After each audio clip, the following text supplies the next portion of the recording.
IELTS ဆိုတာပါလေ IELTS preparation tools IELTS ကို prepare လုပ်ဖို့ဒါလုံးဝbasic ပေါ့နော် prepare လုပ်ဖို့အတွက်ဘာတွေလိုအပ်လဲပြီးတော့ band score description ပေါ့ band score က0 to 9မှာအဓိကဒီသူ့ရဲ့ description တွေပေါ့နော်0ဆိုရင်ဘယ်လိုမျိုးအရေးချင်းမျိုးရှိရမှာလဲ9ဆိုရင်ဘယ်လိုအရေးချင်းမျိုးရှိရမှာလဲဆိုတာကျွန်တော်အသေးစိတ်ပြောသွားပေးမယ် four skills overview ကကြတော့ကျွန်တော်တို့ reading writing speaking listening ကိုဒီ IELTS မှာဘယ်လိုဖြေရမလဲမိခွန်းပုံစံတွေကဘယ်လိုမျိုးလဲဒါတွေကျွန်တော်အသေးစိတ်ရှင်းပြပေးသွားမယ်ပေါ့နော်ဒါကတော့ introduction session ပေါ့ပြီးမှပဲကျွန်တော်တို့ writing task 2ကိုသွားမယ်ပေါ့နော်ကျွန်တော်တို့2နိုင်တော့အချိန်ရတယ်ပေါ့အဲ့တော့မေးခွန်းရှိရဆိုရင်ကျွန်တော်ကို interrupt လုပ်ပြီးမေးလို့ရပါတယ်ကျွန်တော်ကတော့set type prepare လုပ်ထားတာဆို set type ပြောသွားမှာမျိုးဖြစ်နေတာပေါ့နော်အခုကတော့direct instruction လိုမျိုးဖြစ်နေတာပေါ့နော်တကယ်မေးစရာရှိတယ်ဆိုရင်ဒီ chat box မှာလည်းကျွန်တော်မေးလို့ရပါတယ်ဗျအဲ့တော့what does IELTS stand for IELTS ကအရှိ long form ပေါ့နော်ဘာလဲပေါ့ကျွန်တော်ပြောပြပေးလို့ရလားဗျ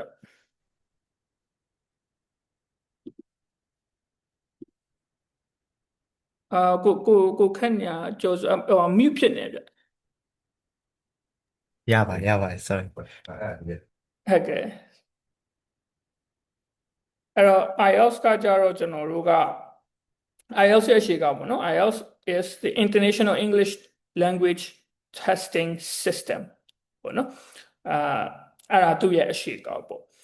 it is a test of English proficiency အဲ့တော့ကျွန်တော်တို့ကျောင်းသူတွေတော်တော်များများမှားတာက IELTS test ကို knowledge test နဲ့တွမှားတယ်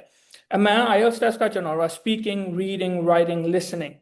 အင်္ဂလိပ်စာကိုဘယ်လောက်အထိနားလည်လဲကျွမ်းကျင်လဲဆိုတာကိုစစ်ဆေးတာပေါ့အဲ့တော့သူစစ်ဆေးတာကကျွန်တော်တို့ဒီအကြောင်းအရာတွေနဲ့ပတ်သက်လို့စစ်ဆေးတာမဟုတ်ကျွန်တော်တို့ business အပိုင်းမှာဘယ်လောက်နားလဲလဲ education ဘယ်လောက်နားလဲလဲတမိုင်းကြောင်းနဲ့ပတ်သက်လို့ဘယ်လောက်နားလဲလဲ literature နဲ့ပတ်သက်လို့ဘယ်လောက်နားလဲလဲဒါတွေကိုစစ်ဆေးတာမဟုတ်ကိုကအင်္ဂလိပ်စာကိုရေးတတ်တယ်ဖတ်တတ်တယ်ပြောတတ်တယ်သူများပြောရင်နားလဲတယ်ဘယ်လောက်အထိဒါတွေကိုကျွမ်းကျင်မှုရှိလဲဒါကိုစစ်ဆေးတဲ့ test ဖြစ်တယ်ပေါ့အဲ့တော့တော်တော်များများအကြောင်းသူတွေက IELTS ဖြေတဲ့အခါမှာအကြောင်းအရာအပေါ်မှာကိုတွားပြီးတော့ focus လုပ်တယ်အဲ့တော့ဥပမာကျွန်တော်တို့က essay question technology နဲ့မေးထားရဲဆိုရင်ကျောင်းသူတွေကဟာငါ technology နဲ့ပတ်သက်လို့ဘာမှမသိဘူးငါစာတင်ထားတာကhigh school မှာတင်ထားတာ technology နဲ့ပတ်သက်လို့ဘာမှမပါဘူးအဲ့တော့ငါဘာရေးရမှာလဲဆိုတာမျိုးကြောက်သွားတာမျိုးဖြစ်တတ်တယ်ဒါပေမဲ့ခဏနေကြရင်ကျွန်တော် technical လေးတွေပြောပြမယ်ပေါ့နော်အဲ့ဒါတွေကိုဘယ်လို overcome လုပ်ရမလဲဆိုတာပေါ့အဲ့တော့ IELTS ကကျွန်တော်တို့ accepted and trusted by over 10,000 education institutions ပေါ့နော်ဒါတွေကတော့သိပြီလားပါကျွန်တော်အကြမ်းဖြင့်ပြောပြတာပေါ့နော် IELTS preparation tools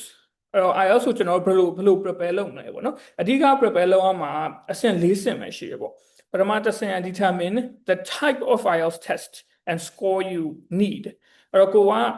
ဒီမှာကတော့တော်တော်များများကျွန်တော်ထင်ရတော့ university သွားမဲ့ကျောင်းသူတွေပဲပါမှာပေါ့နော်အဲ့လိုမျိုးဆိုရင်တော့7.5 8စသဖြင့်ပေါ့နော်ကိုယ့်ရဲ့ target score ကတချို့ဆိုရင်လည်း9ပေါ့အဲ့တော့ကိုယ့်ရဲ့ target score ကိုအရင်ဆုံးသိရမယ်ပေါ့ပြီးသွားရင်ကျွန်တော်တို့ကတက္ကသိုလ်ဝင်မှာဖြစ်တဲ့အတွက်ကျွန်တော်တို့က academic အပိုင်းနဲ့တွားမှာပေါ့နော် general training မဟုတ်ကျွန်တော်တို့ IELTS မှာ academic နဲ့ general training ရှိတယ်ပေါ့နော်အဲ့ဒါကိုအရင်သိအောင်လုပ်ရမယ်ပြီးသွားရင် know the format of the test test ရဲ့ format ကိုကျွန်တော်တို့သိရမယ်ပေါ့အဲ့တော့ four skills ကိုမေးတဲ့အခါမှာ speaking ကဘယ်လောက်ကြာမှာလဲ session ဘယ်နှခုရှိလဲ listening ကဘယ်လောက်ကြာမှာလဲ section ဘယ်နှခုရှိလဲဒါကိုအသေးစိတ်တခြားသိဖို့လိုတယ်မှတ်ထားဖို့လိုတယ်ပေါ့နော်ပြီးအဲ့လိုသိသွားပြီဆိုရင် prepare for the test ကိုဆောင်ဝဲဖြည့်ဖို့အတွက် prepare လုပ်ရမယ်ပြီးသွားရင် book a test test ဖြည့်ဖို့အတွက် booking လုပ်ရမယ်ဒါလွယ်လေးပဲပေါ့နော်ဒါကတော့အခြေခံအချက်ပဲကျွန်တော်တို့ IELTS မှာ type 2မျိုးရှိတယ် academic နဲ့ general training ပေါ့အဲ့တော့ academic ကကျတော့တော်တော်များများ university ဝင်ဖို့အတွက်ဖြည့်ကြတာမျိုးရှိတယ်တချို့ကလည်းဒီ professional registration ကျတော့နိုင်ငံခြားမှာကျွန်တော်တို့ဥမာ nurse လုပ်ချင်တာပဲဖြစ်ဖြစ်ဆရာဝန်လုပ်ချင်တာပဲဖြစ် engineer လုပ်ချင်တာပဲဖြစ်ဖြစ်အလုပ်အကင်ကကျွန်တော်တို့တောင်းတာပေါ့နော်ဒီ English proficiency test အတွက်တောင်းတာမျိုးပေါ့တချို့ကျတော့ migration အတွက်ပေါ့နော်ဟောဒါကတော့ academic အတွက်ပေါ့ general training ကကြတော့လည်းအတူတူပါပဲဒါပေမဲ့ကျွန်တော်တို့က university တွားမယ်ဆိုရင် general training ကိုယူလို့မရဘူးပေါ့နော်အဲ့ဒါသိထားဖို့လိုတယ်ပေါ့ နောက်တစ်ခုက test format မှာကြတော့ကျွန်တော်မြန်နေပြောလို့ရတယ်နော် notes ထုတ်ချင်ပြောလို့ရတယ်ဗျအဲ့တော့ test format မှာကြတော့ listening ကမိနစ်30 session 4ခုပါမယ်မေခွန်း40ပါမယ်ပေါ့နော် reading ကမိနစ်60တနာရီ3 sections ပါမယ်40 questions writing က60 minutes တနာရီပဲပြီးရင်2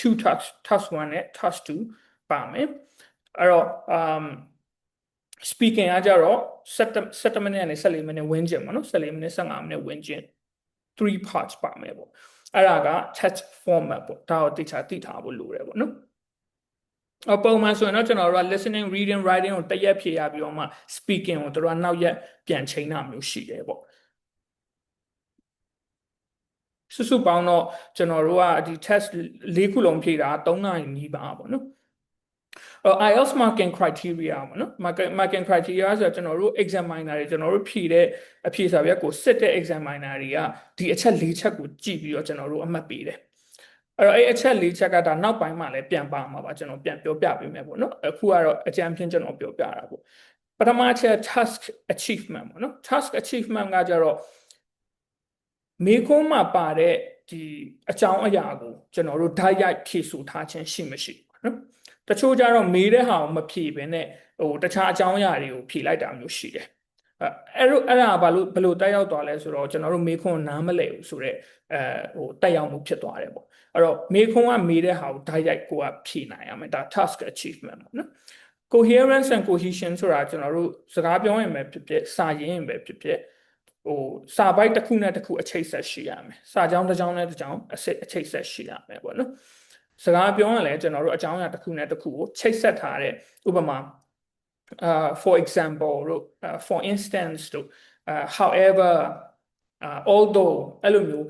ဆက်တဲ့စကားလုံးလေးတွေရှိရမယ်ပေါ့ချောချောမွေ့မွေ့ဖြစ်ရမယ်ပေါ့ဒါတွေကိုလည်းသူတို့စစ်ဆေးတယ်ပြီးတော့မှ lexical resources ကကြတော့ကျွန်တော်တို့ vocabulary ပေါ့နော်ဘလောက်ကိုယ့်ရဲ့ vocabulary ကစကားလုံးအသုံးတော့ဘလောက်ကျွယ်ဝလဲဆိုတာမျိုးပေါ့နော်အဲ့ဒါကိုစစ်ဆေးတယ်အဲ့တော့တချို့ကြတော့စကားလုံးအသုံးအနှုန်းမှာrepeat ဖြစ်နေတာမျိုးရှိတယ်ပေါ့ကိုပြောတဲ့စကားလုံးကဒီဟာကိုပဲထပ်ပြီးတော့မှပြောမိနေတာမျိုးရှိတယ်ဒါဆိုရင်တော့ तू က vocabulary မကျွယ်ဝဘူးလို့ပြောမှာပေါ့နော်ပြီးတော့မှတချို့ကြတော့လုံးဝ basic ကြတဲ့ vocabulary မျိုးတွေပဲနေ့စဉ်သုံးတဲ့ vocabulary မျိုးတွေပဲသုံးနိုင်တာမျိုးရှိတယ်ပေါ့အဲ့ဒီထက်ကိုကျော်သွားရမယ်ပေါ့နော်နောက်ဆုံးတစ်ခုက grammatical range and accuracy ဆိုတော့ဒီနေရာမှာကျွန်တော်တို့တတိထားဖို့ကတချို့က grammar ကိုနားလည်တယ်ကျွမ်းကျင်တယ်ပိုင်နိုင်တယ်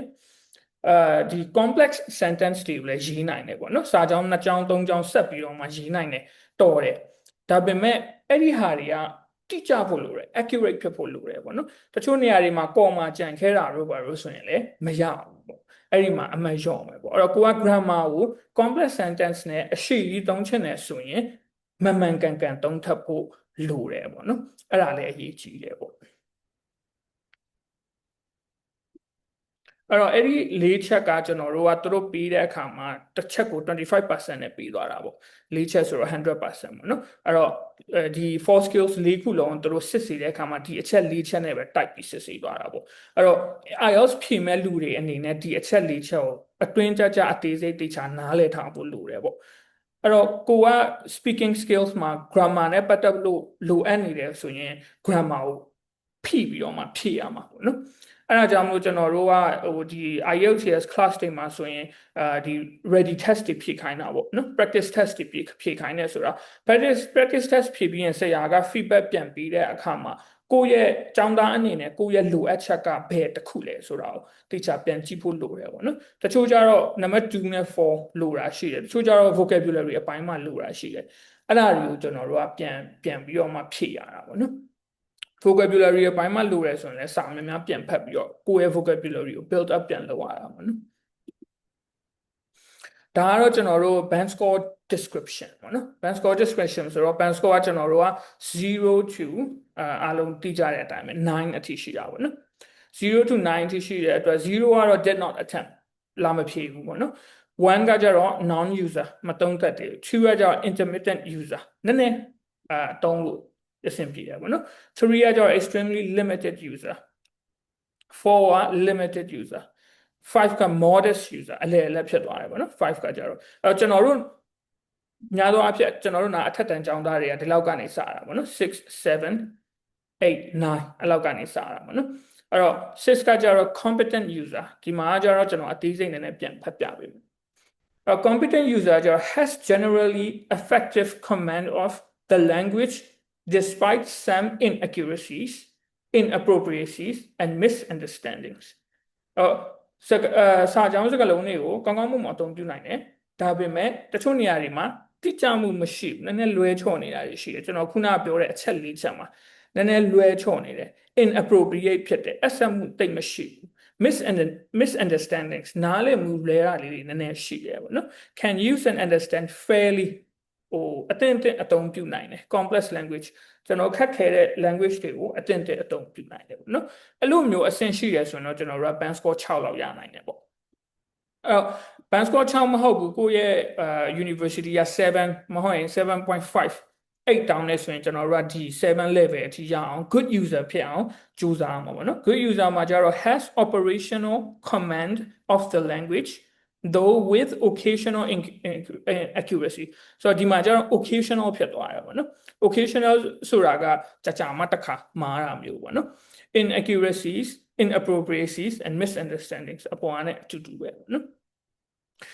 complex language တွေကိုလည်း handle လုပ်နိုင်သွားပြီပေါ့နော်7ကကျတော့8မှာကျတော့ fully operational command ကောင်းကောင်းကို language ကိုအသုံးပြုနိုင်နေပြီနည်းနည်းပါးပါးပဲမှားယွင်းမှုရှိတယ်နားလည်မှုလွဲတာမျိုးရှိတယ်မတိကျတာမျိုးအရန်နေရတယ်ပေါ့နော်ပြီးတော့မှ complex detailed argumentations တော့ argument တွေပါတေချာလုံနိုင်နေပြီရှုပ်ထွေးတဲ့စာကြောင်းတွေဆိုရင်လည်းနားလဲတယ်စကားလုံးဆိုရင်လည်း vocabulary range ကိုခက်မြင့်မြင့်သုံးနိုင်တယ်အရေးချင်းရှိတယ်ပေါ့နော်9ကကျတော့ expert user ဖြစ်သွားတယ်ဒါကျတော့လုံးဝ fully operational command ဖြစ်တယ်သူတောင်းတဲ့ဟာတွေအကုန်လုံးက appropriate ဖြစ်တယ် accurate ဖြစ်တယ် fluent ဖြစ်တယ်ပေါ့နော်ဒါကတော့အကြမ်းဖျင်းလေးပါကျွန်တော်ရေဘူးရအဖြစ်သိထားရအောင်ပေါ့နော်အဲ့တော့ကျွန်တော် four skills overview လေးကိုပြောပြပေးမယ်ပေါ့နော်ကျွန်တော်ကတော့ယူဆထားတာတော့ဒီထဲမှာတက်တဲ့လူတွေအကုန်လုံးကလုံးဝ foundation ဖြစ်တဲ့အတွက် IELTS ကိုကျွန်တော်အခြေခံနေလေ့လာနေတယ်လို့ယူဆထားတာပေါ့နော်အဲဒါကြောင့်မို့ကျွန်တော်ကလုံးဝအခြေခံနေစပြီးပြောပြတာပေါ့writing မှာဆိုရင်ကျွန်တော်တို့က writing task 1နဲ့ task 2ရှိရပေါ့နော် writing task 1မှာကြတော့သူက figures ဒီပေးထားမယ်ပေါ့နော် figure ဆိုတာဥပမာ line graph တို့bar chart တို့ပြီးတော့မှ pie chart တို့ပြီးတော့ tables အဲ့လိုမျိုးတွေပေးထားမယ်ပေါ့နော်အဲ့ဒါကိုကျွန်တော်တို့က describe လုပ်ပေးရမှာပေါ့အဲ့တော့ဒါက writing task 1ဖြစ်တယ် describe လုပ်တဲ့အချိန်မှာ तू ကမိနစ်20လောက်အချိန်ယူရုံပဲပေါ့နော် task 1ကအရန်လွယ်တယ်အဓိကက describe လုပ်ဖို့ပဲ task 1မှာရှင်းပြစရာမလိုဘူးကိုယ့်ရဲ့ opinion ကိုယ့်ရဲ့ထင်မြင်ချက်ကိုပြောစရာမလိုမြင်တဲ့ဟာကိုရှင်းပြရုံပဲပေါ့နော်အဲ့ဒါကtask 1ပေါ့တော်တော်များများကကိုပုံကိုမြင်တယ်ဆိုရင်ဥပမာဒီပုံလေးပြထားရဲဆိုရင်ကိုယ့်ရဲ့အတွေးအမြင်လေးတွေထည့်ပြီးရေးချင်တာမျိုးလေးတွေရှိတယ်ပေါ့နော်မရေးရဘူးပေါ့ task 1မှာကိုယ့်ရဲ့အတွေးအမြင်ကိုယ့်ရဲ့အယူအဆကိုလုံးဝမရေးရဘူးမြင်တဲ့ဟာကို describe လုပ်ဖော်ပြရုံပဲပေါ့နော်ဒါကျွန်တော်နောက်ပိုင်းလေးမှာလည်းပြောပြပေးလို့ရှိပါတယ်နောက်တစ်ခုက academic writing task 2မှာကျတော့ကျွန်တော်တို့ကအကြောင်းအရာတစ်ခုပေးထားမှာပေါ့နော်ဥပမာဒါကြတော့နည်းနည်းရှိတယ်ရေးရမှာက250 words ရေးရမယ်ပေါ့နော် task 1ကျတော့150 words ပဲရေးရမှာပေါ့နော်အဲ့တော့ဒီမှာ250 words ရေးရမှာဖြစ်တဲ့အတွက်မိနစ်40အချိန်ယူပြီးရေးလို့ရတယ်သူကတော့အချိန်ပိုရတာပေါ့နော်အဲ့တော့ဥပမာကျွန်တော်တို့ university graduates ဒါမေးခွန်းပေါ့နော်ဥပမာပေါ့နော်ဒီလိုမျိုးမေးခွန်းပုံစံပေးထားတာကိုကျွန်တော်တို့က essay ပြန်ရေးရမှာပေါ့နော် University graduates can earn more than less well-educated members of the community, so it is fair for them to pay the full cost of their own studies. အဲ့တော့တက္ကသိုလ်ကျောင်းသားတွေကပုံမှန်ပညာမတတ်တဲ့လူတွေထက်လစာပိုရတယ်။ဒါကြောင့်မလို့သူတို့university fees အတွက်သူတို့ပတ်စံပေးတင်တယ်ပေါ့နော်။ဒါတော့ statement ပေးထားတာပေါ့။ statement ကိုမှသူကမေးခွန်းပြန်မေးမယ်ပေါ့နော်။ To what extent do you agree or disagree ဒီမှာကျွန်တော်တို့က သဘောတူလားမတူလားဆိုတာကိုစဉ်းစားပြီးတော့မှရေးရတော့မှာပေါ့နော် Give reasons for your answer and include any relevant examples from your own knowledge and experience ဆိုတော့ကျွန်တော်တို့သဘောတူရဲဆိုရင်လည်းဘာကြောင့်သဘောတူတာလဲအကြောင်းပြချက်ပေးရမှာပေါ့နော်ပေးပြီးတော့မှ example လည်းပေးရမယ်ပေါ့ဒါကတော့အသေးစိတ်ဒီနေ့သင်မဲ့ဟာပေါ့နော်ဒါ task 2ကတော့ကျွန်တော်တို့ဒီနေ့သွားမယ်အဆုံးအထိကျွန်တော်ရအောင်တော့ကြိုးစားပြီးတော့မှသင်သွားပေးမယ်ပေါ့နော်task 2ကတော့ဒီနေ့ကတော့အသေးစိတ်ပေါ့ဒါပေမဲ့ task 2မှာကျွန်တော်တို့က question types ကနည်းနည်းများတယ်ဆိုတော့ကျွန်တော်က question types တစ်ခုကိုပဲကျွန်တော်အသေးစိတ်သင်ပေးနိုင်တာပေါ့နော်ဒီ session မှာကြတော့ဒါပေမဲ့အဲ့ဒီတစ်ခုရဲ့ format ကိုတခြား question types တွေမှာလည်းပြန်သုံးလို့ရတယ်ပေါ့အဲ့တော့question type တစ်ခုကိုကို strategy အမျိုးမျိုးသုံးပြီးတော့မှလုပ်နေခေါင်းရှုပ်တာပေါ့နော် question type တွေအကုန်လုံးကိုသိထားတဲ့ strategy ဆရာတင်ထားတဲ့ strategy တစ်ခုတည်းသုံးပြီးတော့မှဖြည့်လိုက်တာအများကြီးကိုအတွက်အချိန်ကုန်တက်တာတဲ့ကျိုးလည်းရှိတယ်ပေါ့နော် Okay နောက်တစ်ခုက reading မှာကြတော့ခုနပြောသလိုမိနစ်60တနာရီချိန်ရတယ် session 3ခုရှိတယ်မေခွန်းက40ပေါ့နော်အဲ့ဒီမှာကျွန်တော်တို့က reading မှာကြတော့ testing your reading skills not your knowledge အဲ့ဒါအတူတူပဲကျွန်တော်တို့ knowledge နဲ့ပတ်သက်လို့စစ်ဆေးတာမဟုတ်reading မှာကျွန်တော်တို့ academic နဲ့ပတ်သက်လို့လည်းဖတ်ရမယ် business နဲ့ပတ်သက်လို့လည်းဖတ်ရမှာမျိုးတွေ article တွေရှိမယ်ပေါ့နော်ဒါပေမဲ့ကျွန်တော်တို့အဲ့ဒီအကြောင်းအရာတွေနဲ့ပတ်သက်လို့ဘယ်လောက်ကျွမ်းကျင်လဲမေးတာမျိုးမဟုတ်ကျွန်တော်တို့စာဖတ်တာဘယ်လောက်ထိ efficient ဖြစ်လဲဘယ်လောက်မြန်လဲအကြောင်းအရာတစ်ခုကိုဘယ်လောက်မြန်နဲ့ထုတ်ယူပြီးတော့မှဖြည့်နိုင်လဲဆိုတာကိုစစ်ဆေးတာပေါ့နော်အဲ့ဒီမှာကျွန်တော်တို့က skill 3ခုရှိတယ်IELTS TS ဖြည့်မဲ့လူတွေအားလုံးကျွမ်းကျင်ထားမယ် skill 3ခုပေါ့အဲ့ဒီ skill 3ခုက skimming scanning reading for details so skimming ဆိုတာဘာလဲဆိုတော့ကျွန်တော်တို့က reading for general overview article တစ်ခုကိုဖတ်လိုက်တဲ့အခါမှာကျွန်တော်တို့က skim ပဲလုပ်သွားတာပေါ့နော် skim လုပ်ပြီးတော့မှစာပိုက်တစ်ခုရဲ့အစကိုဖတ်မယ်နောက်စာပိုက်တစ်ခုရဲ့အစကိုဖတ်မယ်နောက်စာပိုက်တစ်ခုရဲ့အစတစ်ကြောင်ကိုဖတ်မယ် conclusion ကိုဖတ်မယ်ဒါပဲပေါ့အဲ့လိုဖတ်လိုက်ပြီဆိုရင်ဒီစာပိုက်တစ်ခုရဲ့ကျွန်တော်တို့ general idea ကိုသိသွားတယ်ပေါ့နော်အဲ့တော့ academic writing မှာကအဲ့လိုဖတ်လိုက်ရင်ကျွန်တော်တို့ article တစ်ခုမဟုတ်ရင် essay တစ်ခုရဲ့ general idea ကိုသိရတယ်ဒါကိုကျွန်တော်တို့ skimming လို့ခေါ်တာပေါ့နော်အဲ့တော့ skimming ပြီးတော့ scanning မှာကြတော့ကျွန်တော်တို့ကအဲ့ဒီ article မှာပါတဲ့ keywords ပေါ့အကြောင်းအရာတစ်ခုချင်းစီကိုလိုက်ရှာကျွန်တော်တို့ overview ကိုနားလည်သွားပြီ overview ကိုသိသွားပြီသိသွားတာဖြစ်တဲ့အတွက်ဒီ article မှာပါတဲ့ keyword လေးတွေကိုလိုက်ရှာတာနော်အဲ့တော့ locate specific piece of information ဥပမာမေခွန်းမှာမေးထားတဲ့အကြောင်းအရာကrobot နဲ့ပတ်သက်လို့မေးထားတယ်ဆိုရင်ကျွန်တော်တို့က article တစ်ခုလုံးမှာမြန် scan လုပ်ပြီးလို့ robot နဲ့ပတ်သက်တဲ့အကြောင်းအရာကိုလိုက်ရှာပြီးတော့မှအဖြေကိုဖြေတာမျိုးပေါ့အဲ့လိုမျိုးကကျွန်တော်တို့အတွက် efficient ပို့ဖြစ်တယ်ပေါ့ဘာလို့လဲဆိုမေခွန်းဖတ်လိုက်တယ် okay robot နဲ့ပတ်သက်လို့မေးထားရဲဆိုပြီး article တစ်ခုလုံးအစအဆုံးဖတ်နေရင်အချိန်ကမရတော့ဘူးအဲ့ဒီမှာအချိန်ဆုံးရှုံးပြီးအမှတ်ရမှာပေါ့နော်အဲ့တော့ scanning ကိုကျွန်တော်တို့အများအား practice လုပ်ထားဖို့လိုတယ်နောက်ဆုံးကြတော့ reading for details ပေါ့နော်အဲ့တော့ scan လုပ်လိုက်လို့ကျွန်တော်တို့က okay robot နဲ့ပတ်သက်လို့အကြောင်းအရာတစ်ခုကို paragraph 3မှာတွေ့သွားပြီဆိုရင်အဲ့ဒီ paragraph 3ကို reading for details အသေးစိတ်ဖတ်ရတယ်အသေးစိတ်ဖတ်ပြီးမှမေးခွန်းကျွန်တော်တို့ကဖြေနိုင်တာပေါ့အဲ့တော့ဒီ၃ခုလုံးကိုကျွန်တော်တို့ကအများအား practice လုပ်နေမှာ reading မှာအချိန်မိမယ်ဘာလို့လဲဆိုတော့ကျွန်တော်တို့ reading မှာကများသောအားဖြင့်စာလုံးရေ2200မဟုတ်ရင်2900လောက်ရှိတယ်အဲ့ဒီ reading passage မှာပေါ့နော် reading တစ်ခုလုံးမှာပေါ့အဲ့ဒီဟာကိုကျွန်တော်တို့အချိန်ပေးတာ1နာရီပဲပေးတာပေါ့မေခွန်းကအခု40ကိုဖြည့်ရမှာဆိုတော့ကျွန်တော်တို့မှာအချိန်အရန်ကျက်တယ်ပေါ့သူတို့ကလည်းမေခွန်းကိုပေးထားရဲဆိုတာကျွန်တော်တို့ကို efficient ဖြစ်စေချင်လို့နော်အဲ့တော့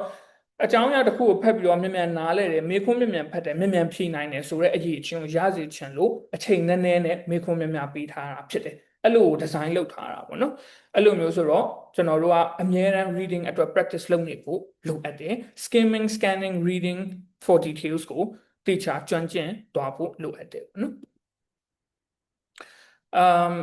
အဲ့ဒီ reading မှာကျွန်တော်တို့ question types 5ခုရှိတယ် multiple choice question identifying အဲ့မှာ true false not given yes no not given အဲ့ဒါကိုရွေးရုံပဲပေါ့နော်ပြီးတော့ matching completion short answer အဲ့ဒါတွေပါမယ်ပေါ့နော်နောက်တစ်ခုက listening မှာကြတော့မိနစ်30ပေးတယ် session 4ခုပါမယ်ပြီးတော့ရင်မေခွန်က40ပေါ့နော်အတူတူပါပဲအဲ့တော့ recording ကိုကျွန်တော်တို့တော်တော်များများမှာ listening ကိုထင်တာ recording ကိုနှစ်ခါလောက်ပြန် play လုပ်မယ်လို့ဘာလို့ထင်ကြတယ်ဆက်ချင်း IELTS ဖြေမယ်ဆိုရင်ဒါပေမဲ့သူက listening ကို audio တစ်ခါပဲ play လုပ်တယ်ဆိုတော့ဆောင်းဝဲခံထဲမှာတစ်ခါပဲ play လုပ်တာဖြစ်တယ်အဲ့ဒါကိုကျွန်တော်တို့နောက်တစ်ခါရမလားဆိုပြီးနားထောင်နေရင်တော့အချိန်ကုန်မှာပဲအဖတ်တင်မယ်ပေါ့နော်အဲ့တော့recording ကတစ်ချိန်ပဲplay လုပ်တဲ့အတွက်တေချာနားထောင်ဖို့လိုတယ်practice လုပ်ထားဖို့လိုတယ်အဲ့ဒီမှာ session 4ခုမှာပထမ session ကကျွန်တော်တို့ social situation နေနဲ့ပတ်သက်ပြီးတော့မှတော်လာပေါ့နော် social situation နဲ့ပတ်သက်ပြီးတော့စားတောက်ဆိုင်မှာပဲဖြစ်ဖြစ် bus car game မှာပဲဖြစ်ဖြစ်လူနှစ်ယောက်စကားပြောတဲ့ recording ဖြစ်မယ်ဒုတိယတစ်ခုကကြတော့ကျွန်တော်တို့တစ်ယောက်တည်းပြောတာမျိုးဖြစ်မယ်ပေါ့နော် monologue ပေါ့နော် monologue ကိုတစ်ယောက်တည်းပြောတာမျိုးဖြစ်မယ်တတိယတစ်ခုကကြတော့ကျွန်တော်တို့ education နဲ့ပတ်သက်လို့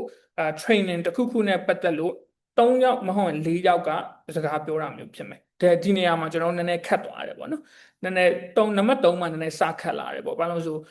ပြောတဲ့လူကတစ်ယောက်တည်းမဟုတ်တော့ဘူး2ယောက်တည်းမဟုတ်တော့ဘူးတစ်ခါလေးမှာ3ယောက်4ယောက်တွေဖြစ်လာတော့နားထောင်ရတာနည်းနည်းခတ်တယ်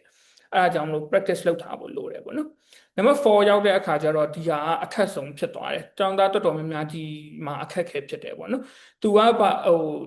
အဓိက lecture ပေါ့ university တစ်ခုမှာ lecture ပေးတဲ့ပုံစံမျိုးနဲ့ကျွန်တော်တို့ပြောသွားတာပေါ့နော်အဲ့တော့ professor တစ်ယောက်က lecture ပေးတဲ့ပုံစံနဲ့ပြောသွားတဲ့ audio file ဖြစ်တယ်အဲ့တော့အဲ့လိုမျိုးဖြစ်တဲ့အတွက်ကျောင်းသားတွေက listening ကိုဒီအပိုင်းမှာတော်တော်ကျွမ်းကျင်နေတယ်ဆိုရင်ကျွန်တော်တို့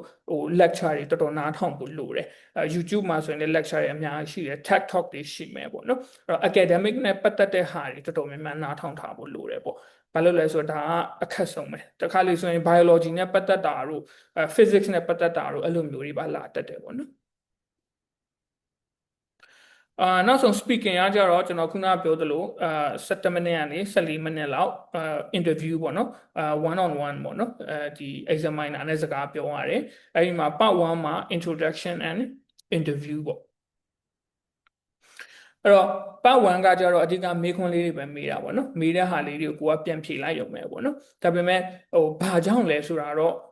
တခြားစဉ်းစားထားဖို့လိုတယ်ပေါ့နော်ကိုဖြေတဲ့အဖြေတိုင်းကို तू က wine နဲ့မေးလိုက်မယ်ဆိုတော့ကိုကဘာပဲဖြစ်ဖြစ်do you like ဥပမာ do you like your hometown ဆိုရင် yes I like လို့ပဲဖြေလို့မရဘူးပေါ့နော် because နဲ့တွဲပြီးတော့မှဖြေရတယ်ဘာလို့လဲဆိုကိုမဖြေလဲ तू ကမေးလာမှာနော်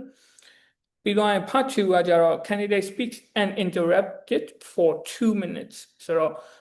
part 2မှာကြတော့2မိနစ်ကျွန်တော်တို့ကတက်ရောက်တဲ့စကားပြောရမှာပေါ့နော်10မိနစ်ပြင်ဆင်လို့ရတယ်သူက topic တစ်ခုပေးမယ်အဲ topic ကိုကျွန်တော်တို့10မိနစ်ပြင်ဆင်ပြီးတော့2မိနစ်ဆက်တိုက်ပြောရမှာမျိုးပေါ့နော်ဒါကတော့ကျွန်တော်တို့ပုံမှန် practice လုပ်သွားလို့ရတယ်ပေါ့နော် part 3မှာကြတော့ two way discussion two way discussion မှာကြတော့ဒီ part 2မှာကျွန်တော်တို့သူပေးတဲ့ topic နဲ့ကျွန်တော်ပြောလိုက်တဲ့အကြောင်းအရာပေါ့နော်အဲ့ဒီအကြောင်းအရာ2မိနစ်ပြောလိုက်တဲ့အကြောင်းအရာနဲ့ပတ်သက်ပြီးတော့ part 3မှာ discussion ပြန်လုပ်တာပေါ့နော်ဒါကတော့လုံးဝ idea တွေနဲ့ပတ်သက်လို့ discussion ဖြစ်သွားတယ်ပေါ့နည်းနည်းလေးပိုခက်လာတယ်ပေါ့နော်ဒါကတော့ speaking ပေါ့နော်အဲ့တော့ speaking ပြောတဲ့အခါမှာအများအား why ကိုတတိထားပေါ့နော်ကိုပြောတဲ့အကြောင်းအရာနဲ့ပတ်သက်ပြီးဘာအကြောင်းအရာပဲဖြစ်ဖြစ် why ဆိုရဲမေးခွန်းရဲ့အဖြစ်ကိုအမြဲတမ်းစဉ်းစားထားဖို့လိုတယ်ပေါ့နော် okay အဲ့မေးစရာများရှိသေးလားမသိဘူးခင်ဗျာခုနပြောသွားတယ်အဲ့ဒါကတော့ကျွန်တော်ကဟိုပါ IELTS introduction ပေါ့နော် introduction နဲ့ပတ်သက်ပြီးတော့ 4 skills ရဲ့ introduction ကိုပဲပြောသွားတာဗျတခြားလူတွေလည်းမေးစရာရှင်ကျွန်တော် chat box မှာမေးလို့ရပါတယ်ဗျ okay မေးစရာမရှိဘူးဆိုရင်ကျွန်တော်တို့ writing task 2ကိုတွားလိုက်မယ်ပေါ့နော်အဲ့တော့ writing task 2မှာကကျွန်တော်တို့ essay types က5ခုရှိတယ်ပေါ့နော် essay types 5ခုမှာ opinion question ရှိမယ် discussion ရှိမယ်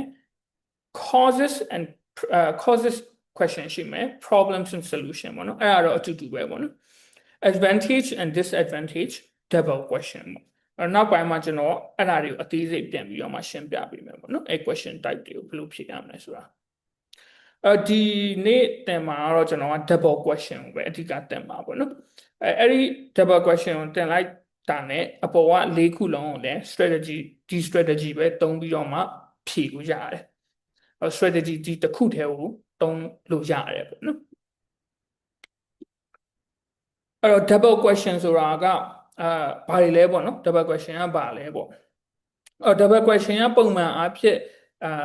မေးခွန်းနှစ်ခုပေါ့နော်အဲ့တော့သူမေးခွန်းမေးလာတဲ့အခါမှာမေးခွန်းနှစ်ခုမေးမယ်နှစ်ခုလုံးက direct question ဖြစ်တယ်ပေါ့နော်အဲ့တော့အဲ့ဒီနှစ်ခုလုံးကလည်းအပေါ်ကကျွန်တော်ခုနပြောသွားတဲ့ question type ၄ခုထဲကနှစ်ခုပဲပြန်မေးထားတဲ့ပုံစံမျိုးပေါ့နော်အဲ့တော့အဲ့ဒီ question type ၄ခုကိုနှစ်ခုပေါင်းလိုက်တဲ့ပုံစံမျိုးပေါ့နော်အတူတူပဲပေါ့အဲ့တော့ဒီ double question ကိုဘယ်လိုဖြေရမလဲဆိုတာသိထားရင်အပေါ်ဟာကိုလည်းဖြေတတ်သွားမယ်ပေါ့နော်ဥပမာ double question ဆိုတာက nowadays more tasks and at home and work are being performed by robots ဆိုတော့ကျွန်တော်တို့ကဒါ robot နဲ့ပတ်သက်တဲ့ technology နဲ့ပတ်သက်တဲ့မေးခွန်းလို့ပြောလို့ရတယ်ပေါ့နော်အဲ့ဒီမှာသူ double question ဖြစ်တဲ့အတွက်မေးခွန်းနှစ်ခုပေးတယ်ပထမတစ်ခုက why do you think this is happening အဲ့ဒါဘာကြောင့်မလို့ဖြစ်တာလဲစက်ရုပ်တွေကဘာလို့အိမ်နဲ့အလုံးမှာပို့ပြီးတော့မှအသုံးများလာတာလဲဘောနော်ဘာကြောင့်မလို့လဲပေါ့ is it positive or negative development အဲ့ဒါက positive ဖြစ်လား negative ဖြစ်လားမေးခွန်းကနှစ်ခုပေါ့နော်အဲ့တော့ကျွန်တော်တို့ဒီ task 2 question မှာကျွန်တော်တို့မိနစ်40ရတယ် task 2 question ကိုဖြေဖို့အတွက်မိနစ်40ရတယ်ပေါ့နော်အဲ့တော့များသောအားဖြင့်ကျွန်တော်တို့အကြံပေးလေးရှိတာကတော့ writing test ကိုဖြေမယ်ဆိုရင် task 2ကိုအရင်ဖြေပါ40မိနစ်သုံးပြီးဖြေပြီးတော့မှ task 1ကိုဖြေပေါ့နော် task 1ကကြတော့အများကြီးစဉ်းစားကြမလို့ပုံကိုကြည့်ပြီးတော့မှ describe လုပ်ရုံပဲဖြစ်တယ်ပေါ့နော်အရင်ကြီးလည်းအရှိရေးကြမလို့ပေါ့ task 2ကပို့ပြီးတော့မှစဉ်းစားရတယ် strategy ပို့သုံးရတယ်ပေါ့နော်5 things you should never do မလုပ်သင့်တာပေါ့နော် task 2 essay နဲ့ပတ်သက်ပြီးမလုပ်သင့်တာ don't use fake sample essay အဲ့တော့ sample essay တွေ online မှာအများကြီးရှိတယ်ပေါ့နော်တွေ့ကြရ essay တွေမတုံးနဲ့ပေါ့လိုက်ပြီးတော့တကယ်ကျွန်တော်တို့ဒီ IDP တို့ဘာတို့ကထုတ်တဲ့ essay တွေပဲတုံးပေါ့နော် British Council တို့ IDP တို့အဲ့လိုမျိုးတွေက essay ပဲတုံးတွေ့ကြမြ essay တွေအကုန်တိုက်လိုက်ပြီးမကြည့်နဲ့ပေါ့နော် don't just passively read the essays and expect any result you have to practice အဲ့တော့ကျွန်တော်တို့က practice လုပ်မှရမှာပေါ့နော်essay တွေလိုက်ဖတ်ပြီးမှဘာမှထူလာမှာမဟုတ်ဘူးပေါ့နော် don't try to rate the essays and figure out why you are better essay တွေကိုဖတ်ပြီးတော့မှကိုယ့် essay ကဘယ်လိုကောင်းပို့သူတို့ထပ်ဘယ်လိုပိုကောင်းလဲဆိုတာမျိုးမစဉ်းစားနဲ့ပေါ့နော် don't look for things that you can copy from the essay ကို copy မလုပ်နဲ့ပေါ့နော်အဲ့ဒါတော့သိတာပါ plagiarism မလုပ်နဲ့ပေါ့နော် don't copy the entire essay တစ်ခုလုံး copy လုပ်တာမျိုးမလုပ်နဲ့ဒါတော့သိပြီးသားပါနော်use it to respond on the test day 9 things that you should do ကျွန်တော်တို့ essay အတွက်လောက်ရမှာပေါ့နော်လောက်ရမယ့်ဟာကျတော့ idea generation မှာကျွန်တော်နောက်ပိုင်းဒီနောက် slide အနေနဲ့မှာပါလိမ့်မယ်ကျွန်တော်တို့paragraph နှစ်ခုပေါ့နော် essay ရေးတဲ့အခါမှာကျွန်တော်တို့အကုန်လုံးသိပြီးသားပါဒါတော့ introduction body conclusion ဒါအဓိကပဲလीနော်အဲ့တော့ကျွန်တော်တို့က body paragraph မှာ idea generation လောက်အောင်ပါပေါ့နော် body paragraph ကအဓိကပဲပေါ့နော်အဲ့တော့အဲ့ဒီ body paragraph တဲ့ idea generation အတွက်သုံးလို့ရတယ်ပေါ့ဒီ sample essay ကိုcover up sample essay and come up with your own ideas for question ခုနကကျွန်တော်ဖတ်လိုက်တဲ့မေးခွန်းလိုမျိုးပဲ sample essay တွေကိုကြည့်တဲ့အခါမှာမေးခွန်းကိုအရင်ကြည့်ပေါ့အဖြေကိုမကြည့်သေးနဲ့အောင်မေးခွန်းအရင်ကြည့်ပြီးတော့ငါဒါဆိုရင်အဲ့ဒီနေရာမှာဘယ်လိုဖြေမလဲဆိုတာမျိုးအရင်ဆုံး idea ရအောင်လုပ်ပေါ့နော်ပြီးမှဖတ်ကြည့်ပေါ့အရင်ဆုံးမဖတ်နဲ့ပေါ့နော် what is the most simple and obvious answer that answer this questions အဲ့တော့အဲ့ဒီပုံမှန်ကကြတော့လေကျောင်းသားတွေကအဲ့လိုမေးခွန်းမြင်လာရင်ရှုပ်ထွေးထွေးစဉ်းစားရမျိုးဖြစ်တတ်တယ် အမှန်ကအရင်ရှုပ်ရှုပ်ထွေးထွေးစဉ်းစားကြမလို့ပေါ့နော်အဖြေကိုရှင်းရှင်းလေးပဲစဉ်းစားဖို့လိုတယ်သူမေးတာကိုခေါင်းထဲမှာရှိတယ်လို့ကိုယ့်ရဲ့ knowledge နဲ့ရှင်းရှင်းလေးပဲဖြေဖို့လိုတယ်ဘာလို့လဲဆိုတော့ IELTS ကအကြောင်းအရာကိုအဓိကမေးတာမဟုတ်ဘူးကိုခေါင်းထဲမှာရှိတဲ့အကြောင်းအရာကိုဘလောက်အထိအသုံးပြုနိုင်လဲဆိုတာကိုစစ်ဆေးတာဖြစ်တယ်နော် idea development ကကြတော့ identify ideas in sample essay essay ဖတ်ပြီးသွားရင်essay ထဲမှာ तू ကဘယ်လို idea တွေသုံးထားလဲပေါ့နော် idea ကိုဘယ်လိုမျိုးပြန်ပြီးတော့မှရှင်းပြလဲဥပမာတွေဘယ်လိုသုံးလဲအဲ့ဒါကိုဖတ်ဖို့လိုတယ်ပေါ့နော်လေ့လာဖို့လိုတယ်နောက်တစ်ခုက essay structure ဘယ်လိုလုပ်ထားလဲပေါ့နော် think about what structure the sample essay use sample essay မှာသူ့ရဲ့ structure ပုံစံဘယ်လိုသုံးထားလဲပေါ့နော်ပုံမှန်ကတော့essay တွေမှာ introduction body conclusion ရှိတာမှန်တယ်ဒါပေမဲ့တချို့ကြတော့ introduction ရေးတယ်ပြီးတော့ရင် body paragraph 2ခုရှိတယ်တချို့က3ခုရှိတယ်တချို့ကbody paragraph မှာကို paragraph အချင်းချင်းကိုချိတ်ဆက်ထားတာမျိုးတွေလည်းရှိတယ်ပေါ့အဲ့လို structure တွေကိုလိုက်ကြည့်ခိုင်းတာမျိုးပေါ့နော်နောက်တစ်ခုက coherence and cohesion အဲ့တော့ကျွန်တော်ခုနကပြောခဲ့တယ်လို့အဲ့ဒါခုနကပြောခဲ့တဲ့ marking criteria ၄ခုတည်းတစ်ခုပေါ့နော် coherence and cohesion ဆိုတာ linking words တွေကိုပြောတာဖြစ်တယ်အဓိကဘယ်လိုမျိုး words တွေဆိုတော့ in other words for example for instance in conclusion however but အဲ့လိုမျိုးစာကြောင်းတစ်ကြောင်းနဲ့တစ်ကြောင်းကိုဆက်တယ် paragraph တစ်ခုနဲ့တစ်ခုကိုဆက်တဲ့ linking words တွေဘယ်လိုသုံးထားလဲဆိုတာကိုလိုက်လေ့ပေါ့နော်အဲ့တော့ကိုယ့်ရဲ့ essay မှာလည်းအဲ့ဒါတွေပြန်သုံးလို့ရတာပေါ့နော်နောက်တစ်ခုက grammar တွေကိုဘယ်လိုမျိုးသုံးထားလဲ sample essay မှာ grammar အမှားတွေရှိလားဆိုတာမျိုးပေါ့နော်တချို့ essay တွေက grammar မှားနေတာမျိုးလည်းဖြစ်တတ်တယ်အကုန်လုံးအကွက်တိမှန်နေတာမဟုတ်ဘူးလေနော်နောက်တစ်ခုကဒီ tense တွေပေါ့နော် grammatical structure တွေအဲ့ဒါတွေကိုစဉ်းစားမယ်ပြီးတော့ vocabulary သူတို့သုံးထားတဲ့ vocabulary တွေဘယ်လိုသုံးထားလဲပေါ့နော် collocations adjective နဲ့ noun နဲ့တွဲသုံးထားတာလားပေါ့နော်အဲ့လိုမျိုးcollocations တွေကိုလည်းအသေးစိတ်လိုက်ပြီးတော့လေ့လာပေါ့နော် okay အဲ့တော့ကျွန်တော်တို့ essay ရေးမယ်ဆိုရင် IELTS essay builder task 2မှာကျွန်တော်တို့7 steps ပေါ့နော် writing introduction ပြီးတော့ရင်အကယ်၍ကျွန်တော် introduction ရေးပြီးလို့ပို့လာပေးရဆိုရင်ကျွန်တော် feedback ပေးမယ်ပေါ့နော် feedback on introductions main body paragraph ရေးမယ်အဲ့ဒါပြီးတော့ရင်အဲ့ဒီအတွက်ကျွန်တော်ကိုပို့လာပြီးရင်ကျွန်တော် feedback ပေးမယ်ပြီးတော့ရင် conclusion ပေါ့နော် conclusion ပြီးတော့ရင်တော့ essay တစ်ခုလုံးကိုရေးကျင်ကြည့်ပေါ့နော်ပြီးတော့ရင်ကျွန်တော်ကိုပို့လာပြီးရင်ကျွန်တော် feedback နဲ့ပြန်ပို့ပေးမှာပေါ့နော်နောက်ပိုင်းကတော့ကိုယ့်အနေနဲ့ကိုဒီ task 2ကို practice လုပ်ပေါ့နော်အများအား practice လုပ်နေလေ့လာနေအဓိကကတော့ဒီ strategy ကိုသိသွားတယ်ကိုယ်မှလည်းထိုက်တဲ့ English စာ level ရှိရဆိုရင် practice လုပ်ရင်လည်းကျွမ်းကျင်လာမှာပဲပေါ့နော်ဒီ band score တစ်ခုကိုယ့်ရဲ့ target band score ရောက်လာမှာပဲပေါ့နော် okay writing task 2 5 essay questions အဲ့တော့ခုနကကျွန်တော်ပြောသွားတဲ့ question type 5ခုကိုဒီမှာနည်းနည်းပြန်ရှင်းပြပေးတာပေါ့နော်အဲ့တော့ပထမတစ်ခုက opinion question ပေါ့ opinion question ကကြတော့ကိုယ့်ရဲ့ထင်မြင်ယူဆချက်ကိုမေးတာပေါ့နော်အဲ့တော့ तू က statement တစ်ခုပေးထားတယ်ခုနကမေးခွန်းလိုမျိုးပေါ့နော်robots တွေကိုအိမ်တွေအလုပ်တွေမှာအသုံးများလာတယ် do you agree သဘောတူလား or disagree မတူဘူးလားအဲ့ဒါမေးတာပေါ့နော် to မဟုတ်ရင်လည်း तू မေးနိုင်တာ to what extent do you agree or disagree နောက်ဟုတ်ရင် do you think နဲ့မေးနိုင်တာမျိုးလည်းရှိပေါ့နော်ဒီမေးခွန်းကို၃မျိုးမေးနိုင်တယ်ပေါ့နော်ဒါပေမဲ့မေးတာတော့ opinion ကိုပဲမေးတာပေါ့နောက်တစ်ခုက discussion discuss both views and give your opinion ပေါ့နော်အဲ့ဒါကကြတော့ discussion question ဖြစ်သွားတာပေါ့နော်အဲ့တော့သူမေးထားနိုင်တာနောက်ပိုင်းမှာကျွန်တော်ဥပမာမေးခွန်းလေးတွေလည်းပါနိုင်တယ်ပေါ့နော်သူမေးထားနိုင်တာကကျောင်းသားတွေမှာတချို့ကျောင်းသားတွေက online learning ကိုသဘောကျကြတယ်တချို့ကျောင်းသားတွေက in person learning ကိုသဘောကျကြတယ် discuss both views နှစ်ခုလုံးဆွေးနွေးပါ give your opinion ကိုယ့်ရဲ့ opinion ကိုလည်းပေးပါအဲ့လိုမျိုးမေးလာတာမျိုးလည်းရှိနိုင်တယ်ပေါ့နော်နောက်တစ်ခုက causes problems and solutions မှာကြတော့ what are the causes of pollution ဥပမာပေါ့နော် what are the causes of သူကတော့ပို့ပြီးတော့မှအသေးစိတ်မေးမှာပေါ့နော်what are the causes of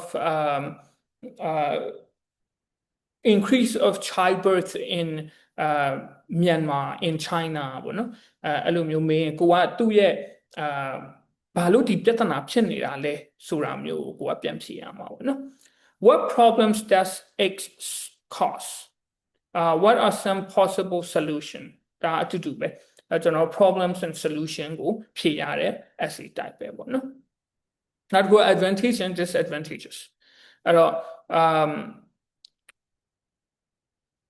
ခုနမေခွန်းနဲ့ပြန်ပြောမယ်ဆိုရင် robot တွေကိုကျွန်တော်တို့အိမ်နေအလုပ်တွေမှာသုံးလာတယ် what are the advantages and what are the disadvantages သူအဲ့လိုမေးမှာပေါ့နော်အဲ့တော့ကိုကဒီလိုမျိုးမေးလာတယ်ဆိုရင်advantages ကစာပိုက်တစ်ပိုက် body paragraph 1 disadvantage ကbody paragraph 2ပေါ့အဲ့လိုမျိုးနဲ့ဖြေလိုက်ရုံပဲပေါ့နော်အဲ့တော့ကျွန်တော်ခဏနေ double question မှာလဲအဲ့ဒီ strategy အတိုင်းပဲပေါ့နော် double question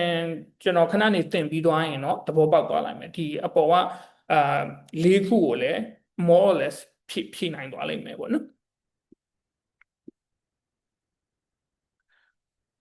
ဟုတ်နားထောင်နေနဲ့အကယ်၍မေးစရာရှိရင်ကျွန်တော် chat box မှာမေးလို့ရတယ်နော်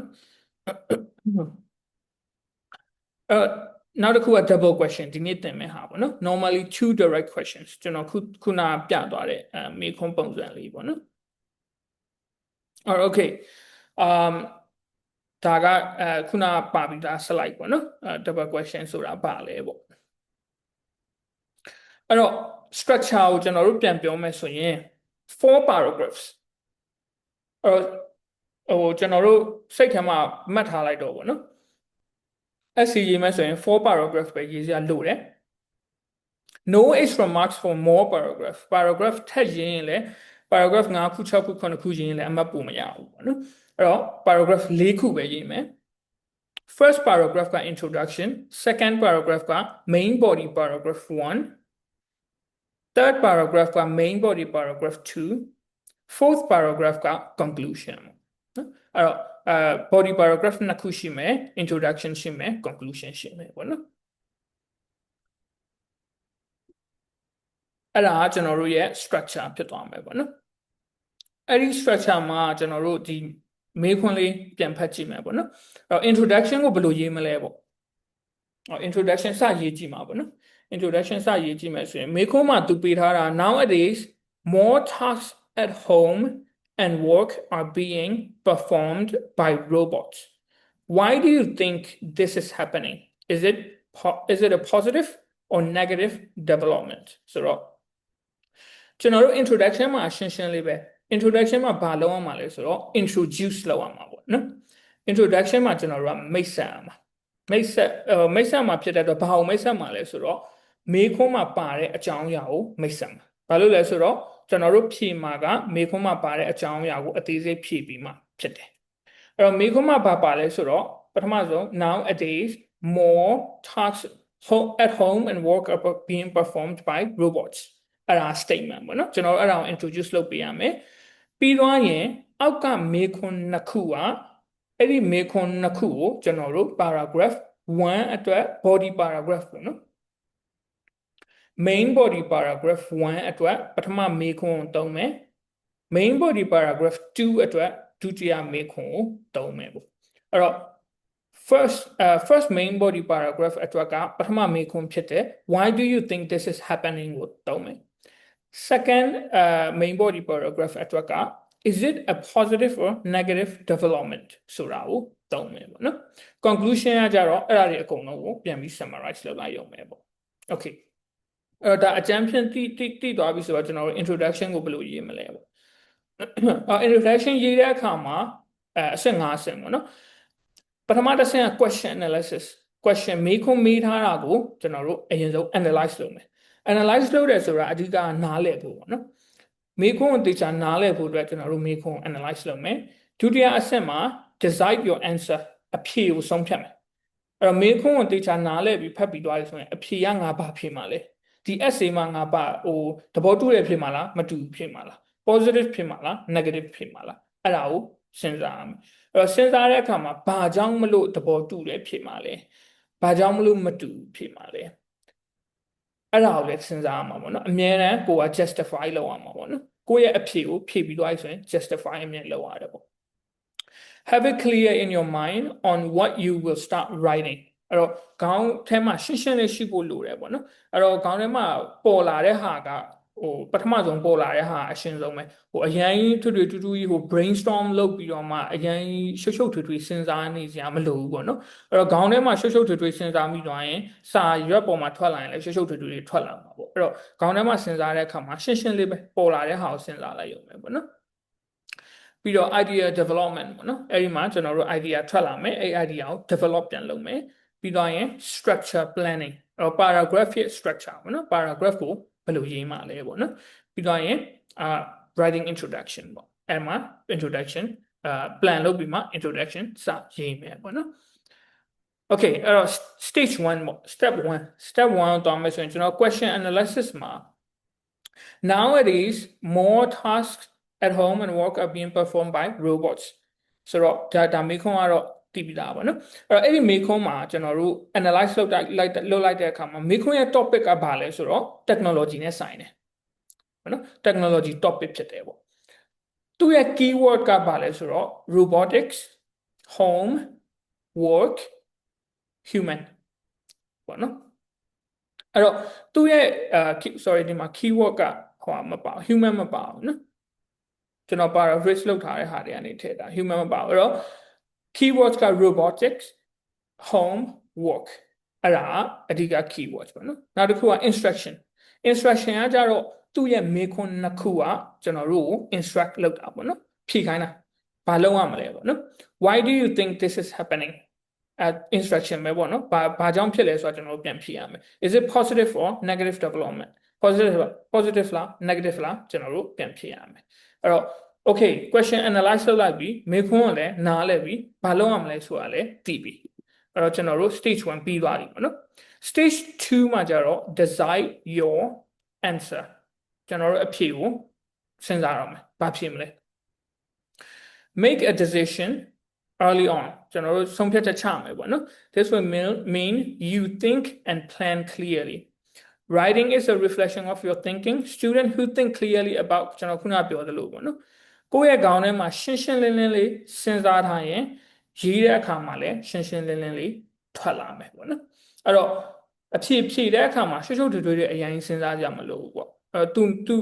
မေးတဲ့ဟာကိုကိုယ်ခေါင်းထဲမှာရှိတဲ့ဟာအတိုင်းပဲရှင်းရှင်းလင်းလင်းလေးဖြေလိုက်ရုံပဲပေါ့နော် things to consider keep it simple complicate ideas complicate ရှုပ်ထွေတဲ့ idea တွေရှုပ်ထွေတွေဖြစ်သွားမယ်အဲ့တော့ simple ရိုးရိုးရှင်းရှင်းလေးပဲဖြစ်အောင်စဉ်းစားပြီးတော့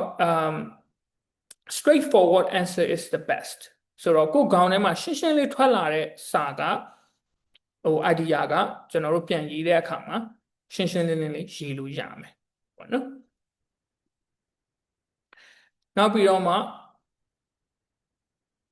nowadays more tasks at home and work are being performed by robots so why do you think this is happening so just give the ideas that caused the phenomenon from your knowledge ကိုယ့်ရဲ့ idea ထဲမှာရှိတဲ့ဟာကိုပဲရေးလိုက်ရမယ်အဲ့တော့ဘာလို့ဖြစ်နေရလဲဆိုတော့ကျွန်တော်အခုစဉ်းစားလိုက်မယ်ပေါ့နော်အဲ့တော့ okay robots တွေကစက်ရုပ်တွေကအိမ်နဲ့ကျွန်တော်တို့အလုံးမှာဘာလို့အများဆုံးအသုံးပြုနေတာလဲဆိုတော့ကျွန်တော်တို့ technology တွေအရင်တိုးတက်လာလို့ဟုတ်တယ်နော်ဒါကျွန်တော်ခေါင်းထဲမှာစဉ်းစားလိုက်တာပေါ့ technology တွေတိုးတက်လာတဲ့အတွက်ဖြစ်တယ်အဲ့တော့ကျွန်တော်ပထမတစ်ခုအတွက်အဖြေရသွားပြီဒုတိယတစ်ခုကကျတော့ is it positive or negative development ဒီမှာကျွန်တော်တို့တတိထားမှာကတချို့က positive လို့ negative လို့စဉ်းစားကြတယ်လေI think it is positive but also I think ဆိုပြီးတော့မှပေါ့နော်ဒါပေမဲ့မဟုတ်ဘူး positive ဆိုရင် positive ဖြစ်ရမယ် positive အတွက်ပဲရေးရမယ် negative ကိုဖယ်ထားလိုက်တစ်ခုပဲဆုံးဖြတ်ရမယ်ပေါ့နော်you must pick one တစ်ခုပဲ pick လုပ်ရမယ် pick the side which is easiest to write about ကိုစဉ်းစားကြည့်ပေါ့နော်ငါ positive ဖြေလိုက်ရင်ငါဖြေဖို့အတွက်ပို့ပြီးတော့လွယ်မလားငါရေးဖို့အတွက်ပို့ပြီးတော့လွယ်မလားnegative ဖြေလိုက်ရင်ပို့ပြီးလွယ်မလားလွယ်တဲ့ဟာကိုစဉ်းစားအဲ့လိုမျိုးပေါ့နော်အဲ့တော့ပို့ရှုပ်ထွေးတဲ့ဟာကိုမစဉ်းစားနဲ့ပေါ့နော်လွယ်ကိုယ့်အတွက်လွယ်မဲ့ဟာရှင်းလင်းမဲ့ဟာကိုစဉ်းစားပါidea generation stage မှာကြတော့ you have already primed your brain to think about ideas in logical way ကျွန်တော်တို့ logical ကြကြစဉ်းစားနေပြီးသွားပြီပေါ့နော်မေးခွန်းနဲ့ပတ်သက်လို့ logical ကြကြစဉ်းစားပြီးသွားပြီ brainstorming is the worst thing you could do brainstorm လုပ်စရာဘူးမလိုတာမေးခွန်းဖတ်ပြီးတော့မှခေါင်းထဲမှာ brainstorm လုပ်ပြီး idea တွေရှောက်ချရင်းနေအဲ့ဒါသွားပြီရှုပ်ထွေးတွေဖြစ်သွားပြီပေါ့နော်brainstorm လုပ်စရာမလိုဘူးရှင်းရှင်းလင်းလင်းလေးပဲခေါင်းထဲမှာစဉ်းစားထွက်လာတဲ့ဟာကိုချရေးရုံပဲပေါ့နော်အဲ့တော့again keep it simple the most obvious ideas are normally the best one no the simplest most straightforward ideas no ကျွန်တော် repeat ပြန်ပြောပြနေတာပေါ့နော်ရှင်းရှင်းလေးစဉ်းစားဖို့အတွက် there are no extra marks for amazing ideas ကို idea အရန်ကောင်းလို့ဘယ်သူမှအမှတ်ပုံမပေးဘူးနော် brainstorm လုပ်ရင်လည်းအချိန်ကုန်ပြီး idea အကောင်းဆုံးထွက်လာလဲအမှတ်ပုံမရအောင် simple လေးပဲရေးပေါ့နော် simple ဆိုတာကျွန်တော်တို့က language ကို simple ပြောတာမဟုတ်ဘူးเนาะ idea ကို simple ပြောတာเนาะare your ideas relevant to the question and do they answer the questions ကိုယ့်ရဲ့ idea ကလည်းမေးခွန်းနဲ့ accept ဖို့လိုသေးတယ်မ accept ဘူးဆိုရင် task achievement မှာအမှတ်ရအောင်မယ်ပေါ့ okay အဲ့တော့ကျွန်တော်တို့မေးခွန်းဖြေတော့မယ်ဆိုရင် the right method ရှင်းရှင်းလေးပဲကျွန်တော်တို့ဓာတ်ရိုက်ပဲမေးပေါ့နော် ask yourself the right specific questions about the questions this will generate specific relevant ideas in a very short amount of time the first ideas you think of are normally the best အဲ့တော့ကိုမေးကြည့်ပေါ့နော် what is a good idea easy to understand idea တော်တော်များများကျွန်တော်တို့နားလည်ဖို့လွယ်ကူတယ် relevant to the question မေးခွန်းနဲ့အဆင့်မှုရှိတယ် answer the specific question မေးထားတဲ့မေးခွန်းကိုရှင်းရှင်းလင်းလင်းပြန်ဖြေလာတယ်ဆိုရင်အဲ့ဒီ idea အကောင်းဆုံး idea ပေါ့နော် okay အဲ့တော့ structure planning မှာကျတော့အခုကျွန်တော်တို့စရေးတော့မယ်ပေါ့နော် nowadays more tasks at home and work are being performed by robots why do you think this is happening ကျွန်တော်ခုနစဉ်းစားလိုက်တယ်ပေါ့နော်ကိုပြန်မေးတယ် why is it happening ဘာလို့ဖြစ်နေရလဲပေါ့နော်ရှင်းရှင်းလေးပြန်မေးလိုက်တယ်ဘာလို့ဖြစ်နေလဲဆိုတော့ရှင်းရှင်းလေးပဲ technology ကအရင် develop ဖြစ်နေလို့ပေါ့နော် technology ကအရင် develop ဖြစ်နေတဲ့အတွက်ကျွန်တော်တို့စက်ရုပ်တွေကိုအိမ်တွေအလုပ်တွေမှာအများကြီးသုံးတယ်ပေါ့ okay ပြီးတော့ is it a positive or negative development အဲ့တော့ဒီနေရာမှာစဉ်းစားတဲ့အခါမှာကျွန်တော်တို့က positive negative လားကို why နဲ့ပြန်စဉ်းစားရတယ်ပေါ့နော်အဲ့တော့ငါ positive ဖြစ်မယ်ဆိုရင်ဘာလို့ positive ဖြစ်တာလဲ negative ဖြစ်မယ်ဆိုဘာလို့ negative ဖြစ်တာလဲအဲ့ဒါနဲ့တွဲရက်စဉ်းစားဖို့လိုတယ်ပေါ့နော်အဲ့တော့ကိုယ့်အတွက်ဖြေဖို့လွယ်ကူတဲ့ဟာကိုရွေးပါ positive လွယ်ရဆိုရင် positive ရွေးရပေါ့နော် okay အဲ့လိုရေးထားပြီးသားပြီဆိုရင်အခုအချိန်နဲ့အထိကျွန်တော်တို့က understand the question မေးခွန်းကိုနားလည်သွားပြီဘယ်လိုမျိုးဖြေမလဲဆိုတာလည်းကျွန်တော်တို့ဆုံးဖြတ်ပြီးသွားပြီ main idea ကိုလည်းကျွန်တော်တို့စဉ်းစားပြီးသွားပြီအဲ့တော့ဖြည့်ကြည့်မယ်ပေါ့နော်ဖြည့်ကြည့်မယ်အဲ့တော့ nowadays more tasks at home and work are being performed by robots underline လုပ်ထားတဲ့ဟာ keywords တွေပေါ့နော် tasks home work robots why do you think this is happening advancement in technology ကအရင်တိုးတက်နေလို့ is it positive or negative positive အဲ့ဒါ positive ဖြစ်တယ် because ဘာလို့လဲဆိုတော့ it reduces amount of work we have to do လူတွေလောက်အောင်မဲ့အလုပ်ကိုပမာဏကိုလျှော့ပေးတယ်ရှင်းရှင်းလေးပဲပေါ့နော်ရှင်းရှင်းလေးပဲဘာမှရှုပ်ထွေးမရှိဘူးသူမေးတဲ့ဟာကိုမေးတဲ့အတိုင်း direct ပြန်ဖြေလိုက်တယ်ပေါ့နော် okay အဲ့တော့ writing introduction ကိုရေးတဲ့အခါမှာ tells the reader what to expect introduction မှာကျတော့ကျွန်တော်တို့ paragraph ဒီ essay တစ်ခုလုံးကဘာအကြောင်းအရာကိုရေးမလဲဆိုတာကို introduction ကပြောတာဖြစ်တယ်အဲ့တော့ကျွန်တော်တို့ခုနဖြေထားတဲ့မေးခွန်းနှစ်ခုက main body paragraph ဖြစ်သွားမှာနော်ခုနဖြေထားတဲ့question 1နဲ့ question 2က main body paragraph ဖြစ်သွားမှာပေါ့နော် helps the reader follow the rest of your essay always think of the reader ကျွန်တော်တို့ဖတ်တဲ့လူကိုစဉ်းစားရမယ်ငါရေးတဲ့ဟာစာဖတ်တဲ့လူနားလေလားဟို creative writing နဲ့တရေးစရာမလိုဘူးပေါ့နော်အဲ့လို Hemingway တို့ဘာလို့လိုမျိုးရေးစရာမလိုဘူးနော်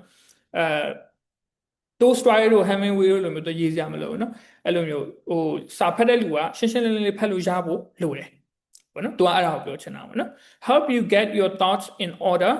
think of it as a mini plan that will help you write a better essay အဲ့တော့ ကျွန်တော်တို့ introduction ကဘာလဲဆိုတော့ mini plan အသေးစားလေးဖြစ်တယ်အဲ့ဒီ introduction ကိုကြည့်ပြီးကျွန်တော်တို့ essay တစ်ခုလုံးရေးမှာအဲ့တော့ introduction ဆိုတာ plan အသေးစားလေးဖြစ်တယ်အဲ့ plan ကိုကြည့်ပြီးတော့မှ essay တစ်ခုလုံးရေးမှာအဲ့ဒါကိုမှတ်ထားဖို့လိုတယ်ပေါ့နော်အဲ့ဆိုရင်ပိုလွယ်သွားတာပေါ့နော်အဲ့တော့ introduction ကဘာမဟုတ်ဘူးလေဘာမဟုတ်ဘူးလဲဆိုတော့ not a chance to show the examiner how amazing your language is ငါဘလောက်အထိlanguage အပိုင်းမှာတော်တယ်ဆိုတာမျိုးလက်စွမ်းပြဖို့မဟုတ်ဘူးပေါ့နော် focus on clarity ရှင်းရှင်းလေးဖော်ပြဖို့ပဲစဉ်းစားပါနော် don't have to hook the reader ဖတ်တဲ့လူကိုကျွန်တော်တို့ hook လုပ်ဆရာမလိုဘူးအခုကျွန်တော်တို့ TikTok တွေဘာတွေမှာရှိတယ်လी TikTok video ဆိုရင်10 minute နဲ့ပထမ3စက္ကန့်မှာ hook ဖြစ်အောင်လုပ်တာတော့ပါတော့ဟုတ်တယ်နော်မလိုနော်မလိုဘာလို့ဆို examiner ကကျွန်တော်တို့ essay ကိုဖတ်ဖို့အတွက်လာစားရတယ်သူတို့ hook လုပ်ဆရာမလိုဘူးသူတို့လာစားယူပြီးလုပ်နေဖတ်ကိုဖတ်ရမှာသူတို့ essay ကိုအဲ့တော့ hook လုပ်ဆရာမလိုဘူးပေါ့နော်not a chance for you to use memorized phrases proverbs or quotes ကိုစကားပုံတွေဘာတွေမှတ်ထားတာပေါ့နော်ဟိုမှာ Einstein ပြောတဲ့စကားတို့ဘာတို့အဲ့ဒါတွေထည့်ရေးစရာမလိုဘူး introduction မှာနော်ကိုသူမေးတဲ့မေးခွန်းကိုရှင်းရှင်းလင်းလင်းလေးဖြေလိုက်ရုံပဲပေါ့နော် introduce လုပ်လိုက်ရုံပဲပေါ့ okay 3 elements to a double question introduction အဲ့တော့ကျွန်တော် double question type introduction ကိုရေးမယ်ဆိုရင်အချက်3ချက်ရှိတယ်ပေါ့နော် paraphrase the question statement ခုနမေးခွန်းမေးထားတဲ့ပထမဆုံးစာကြောင်းပေါ့နော်ပထမဆုံးစာကြောင်းကအလုံးနဲ့အိမ်မှာဆက်ရုပ်တွေကိုအများကြီးတုံးလာတယ်အဲ့ဒီဟာကိုကျွန်တော်တို့ paraphrase လုပ်ရမယ်ပြီးတော့ရင် briefly answer question 1 question 1ကိုဖြေရမယ် briefly answer question 2 question 2ကိုဖြေရမယ်အဲ့တော့ introduction မှာအဲ့3ခုလုပ်ရမယ်ကျန်တာဘာလုပ်ရှာမလို့နော်အဲ့3ခုလုပ်ရမယ်အဲ့တော့ okay paraphrase လုပ်တယ်ဆိုတာက state the same ideas but using different words နော် paraphrase လုပ်တယ်ဆိုတာကျွန်တော်တို့ idea ကတူတူပဲဒါပေမဲ့စကားလုံးကိုပြောင်းပြီးတော့မှတောင်းလိုက်တာပေါ့နော် how would you say it in your own words အဲ့တော့သူမေခွန်းမှာမေးထားတဲ့ statement ကိုကိုယ့်ရဲ့ကိုဆိုရင်ဘယ်လိုပြောမလဲပေါ့နော် your own words ပေါ့ကိုယ့်စကားလုံးနဲ့ကိုပြောမယ်ဆိုရင်ဘယ်လိုပြောမလဲပေါ့နော်အဲ့ဒါကိုကျွန်တော်တို့က paraphrase လုပ်တယ်လို့ခေါ်တာပေါ့နော် we can do this by using synonyms ကျွန်တော်တို့ synonyms ကိုသုံးလို့ရတယ်ပေါ့နော်စကားလုံးမတူဘူးဒါပေမဲ့အဓိပ္ပာယ်တူတယ်ပေါ့နော် we can use this by changing the structure of the sentence or both structure ကိုလည်းပြောင်းလို့ရတယ် grammatical structure ကိုပြောတာပေါ့နော် active ကနေ passive ပြောင်းတာမျိုးပေါ့နော် grammatical structure ကိုလည်းပြောင်းလို့ရတယ် sentence နှစ်ခုကိုသူကဆက်ထားရဲဆိုရင် sentence နှစ်ခုခွဲပြီးရေးလိုက်တာမျိုးပေါ့နော်အဲ့လို grammatical structure ကိုလည်းပြောင်းမယ်synonyms လည်းသုံးမယ်ပေါ့နော်အဲ့ဒါကိုကျွန်တော်တို့က paraphrase လုပ်တယ်လို့ခေါ်တယ်ပေါ့နော်အဲ့တော့ common errors တွေကဘာလဲဆိုတော့ paraphrase လုပ်တဲ့အခါမှာ changing every single word စကားလုံး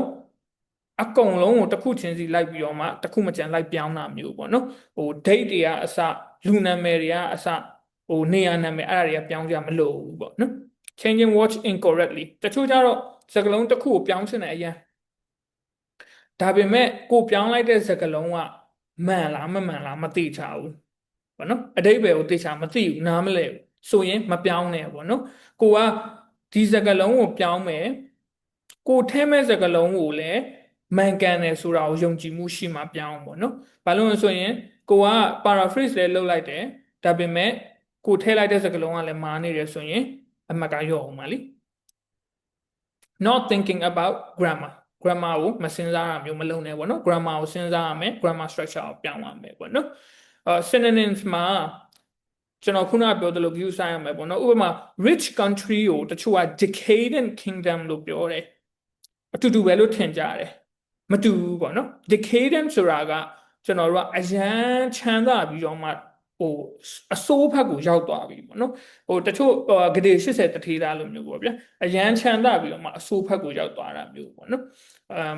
အဲ့ဒါမျိုး decadent လို့ခေါ်တာပေါ့အဲ့တော့ rich country ဆိုရင် wealthy nation ဆိုရင်ပိုမှန်တာပေါ့နော်decadent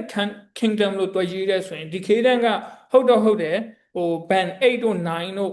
ရမယ်စကားလုံးမျိုးပေါ့နော်ဒါပေမဲ့တုံးတဲ့အတုံးလုံးကနေရာမားသွားပြီဆိုတော့မရတော့ဘူးအမတ်ကအဲ့လိုမျိုးဖြစ်တတ်တယ်ပေါ့အရန်မြင့်တဲ့စကားလုံးတွေကိုចောင်းသားចောင်းသူတွေအရန်တုံးချင်ကြတယ်ဒါပေမဲ့အဲ့မြင့်တဲ့စကားလုံးတွေကိုတုံးဖို့အတွက်မမှန်ကန်ကန်တုံးဖို့အတွက်ကျွမ်းကျင်နေဆိုရင်တော့တုံးပါဒါပေမဲ့မကျွမ်းကျင်ဘူးမားမယ်လို့ထင်မတုံးပါနဲ့ပေါ့နော်အဲ့ဒါကိုပြောချင်တာ Okay paraphrase လုပ်တယ်ဆိုတာ changing structure active to passive ပေါ့နော်အဲ့တော့ဥပမာ many developed nations have opened their doors to refugees recently အဲ့ဒါကိုကျွန်တော်တို့ structure ပြောင်းရင် recently refugees have been taken in by many developed nations active ကနေ passive ပြန်ပြောင်းလိုက်တာပေါ့နော်ဒါ paraphrase မဟုတ်သေးဘူးပေါ့နော်ဒါ structure ပြောင်းထားတာပဲရှိသေးတယ်စကားလုံးတစ်လုံးမှကျွန်တော်တို့မပြောင်းရသေးဘူးနော်အဲ့ဒါပြီးတော့မှကျွန်တော်တို့ effective way to paraphrase is to use synonym as well as changing the structure grammatical structure ကိုလည်းပြောင်းမယ် synonym ကိုလည်းသုံးမယ်အဲ့ဒါမှ paraphrase လုပ်တာမှန်မယ်ပေါ့နော်အဲ့တော့ဥပမာ many developed nations have opened their doors to refugees recently အဲ့ဒီမှာကျွန်တော်တို့က in recent years ဆိုပြီးတော့မှ recently ကို in recent years နဲ့ paraphrase လုပ်တယ် refugees ကိုတော့ပြောင်းလို့မရအောင်ပြောင်းဖို့ဖတ်တယ်ပေါ့နော်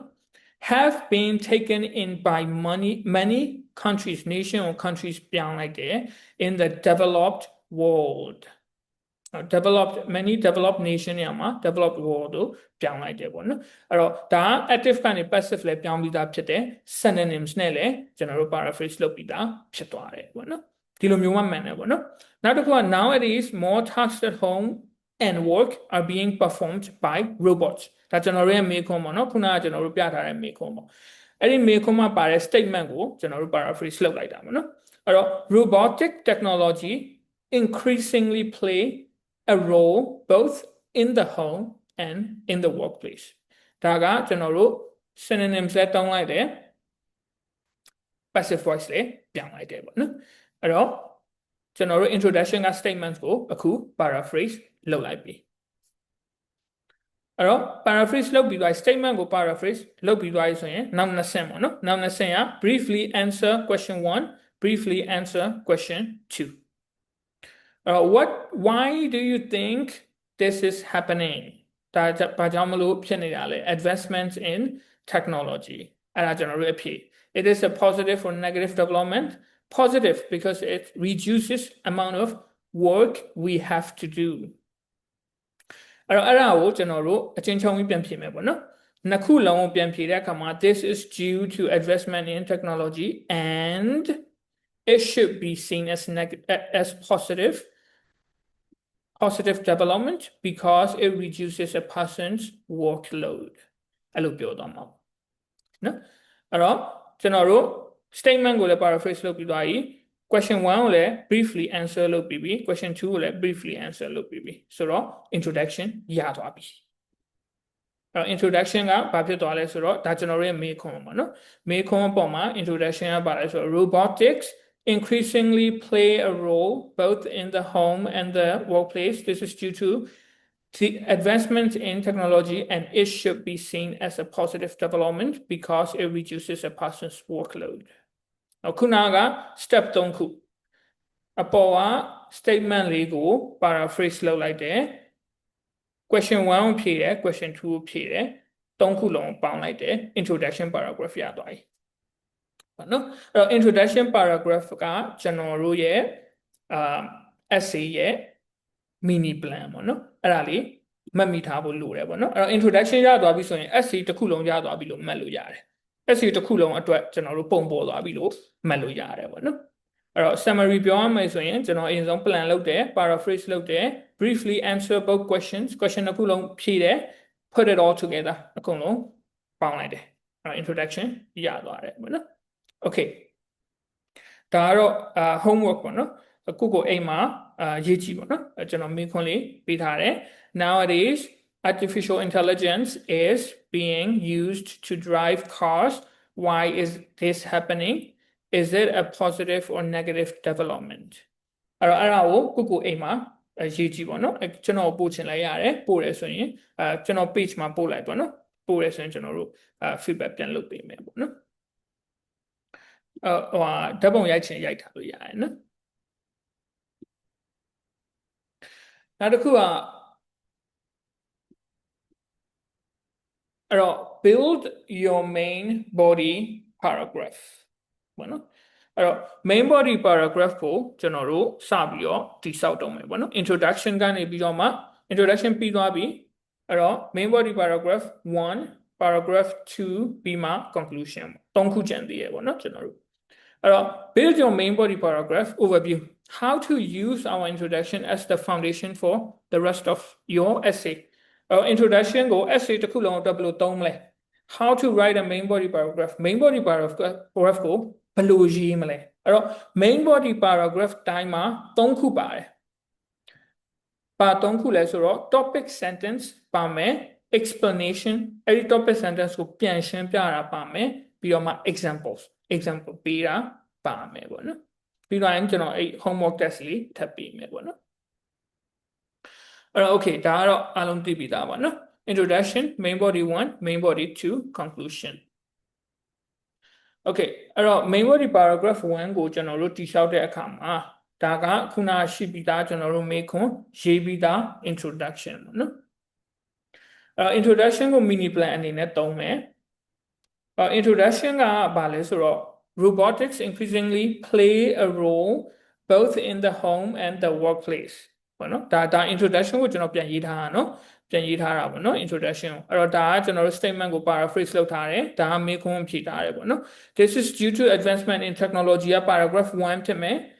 and it should be seen as positive development because it reduces a person's workload က paragraph 2ဖြစ်မယ်ဟုတ်ပြီနော်အဲ့တော့ introduction ကိုပဲဒီမှာကျွန်တော် introduction တစ်ပိုက်လုံးရေးထားတယ်အဲ့ဒါကိုပထမ sentence ကကျွန်တော်တို့ paraphrase လုပ်ထားတယ်ဒုတိယ sentence ကကြတော့ paragraph 1တတိယ sentence က paragraph 2အနေနဲ့သုံးတယ် okay အဲ့တော့ paragraph 1 2ကဘာတွေလဲဆိုတော့ကျွန်တော်တို့သိသွားပြီပေါ့နော်သိသွားပြီဆိုတော့ main body paragraph 1ကိုကျွန်တော်တို့စပြီးတော့မှစဉ်းစားမယ်this is occurring because of the advancements in technology လို့ကျွန်တော်တို့ဖြေထားတယ်ဒါဘာကြောင့်ဖြစ်တာလဲဆိုတော့ technology အရင်တိုးတက်နေလို့ဖြစ်တာပေါ့နော် main body paragraph 2ကကြတော့ and it should be seen as positive development because it reduces a person workload လို့ကျွန်တော်တို့ဖြေထားတယ်ပေါ့အဲ့တော့ what is a main body paragraph main body paragraph ဆိုတာဘာလဲဒါလည်းသိထားဖို့လိုတာပေါ့နော် main body paragraph ကအရေးကြီးဆုံးပေါ့ကျွန်တော်တို့ essay တစ်ပုဒ်မှာအရေးကြီးဆုံးဖြစ်တယ်ဥပမာ hamburger မှာဆိုရင်အပေါ်ကပါမုံအောက်ကပါမုံအလယ်ကအသားအဲ့တော့အလယ်ကအသားကကျွန်တော်တို့ရဲ့ main body paragraph ပေါ့နော်အဲ့တော့ introduction နဲ့ conclusion ကအရေးမကြီးမို့အရေးကြီးတယ်ဒါပေမဲ့အလယ်ကအသားကပိုအရေးကြီးတယ်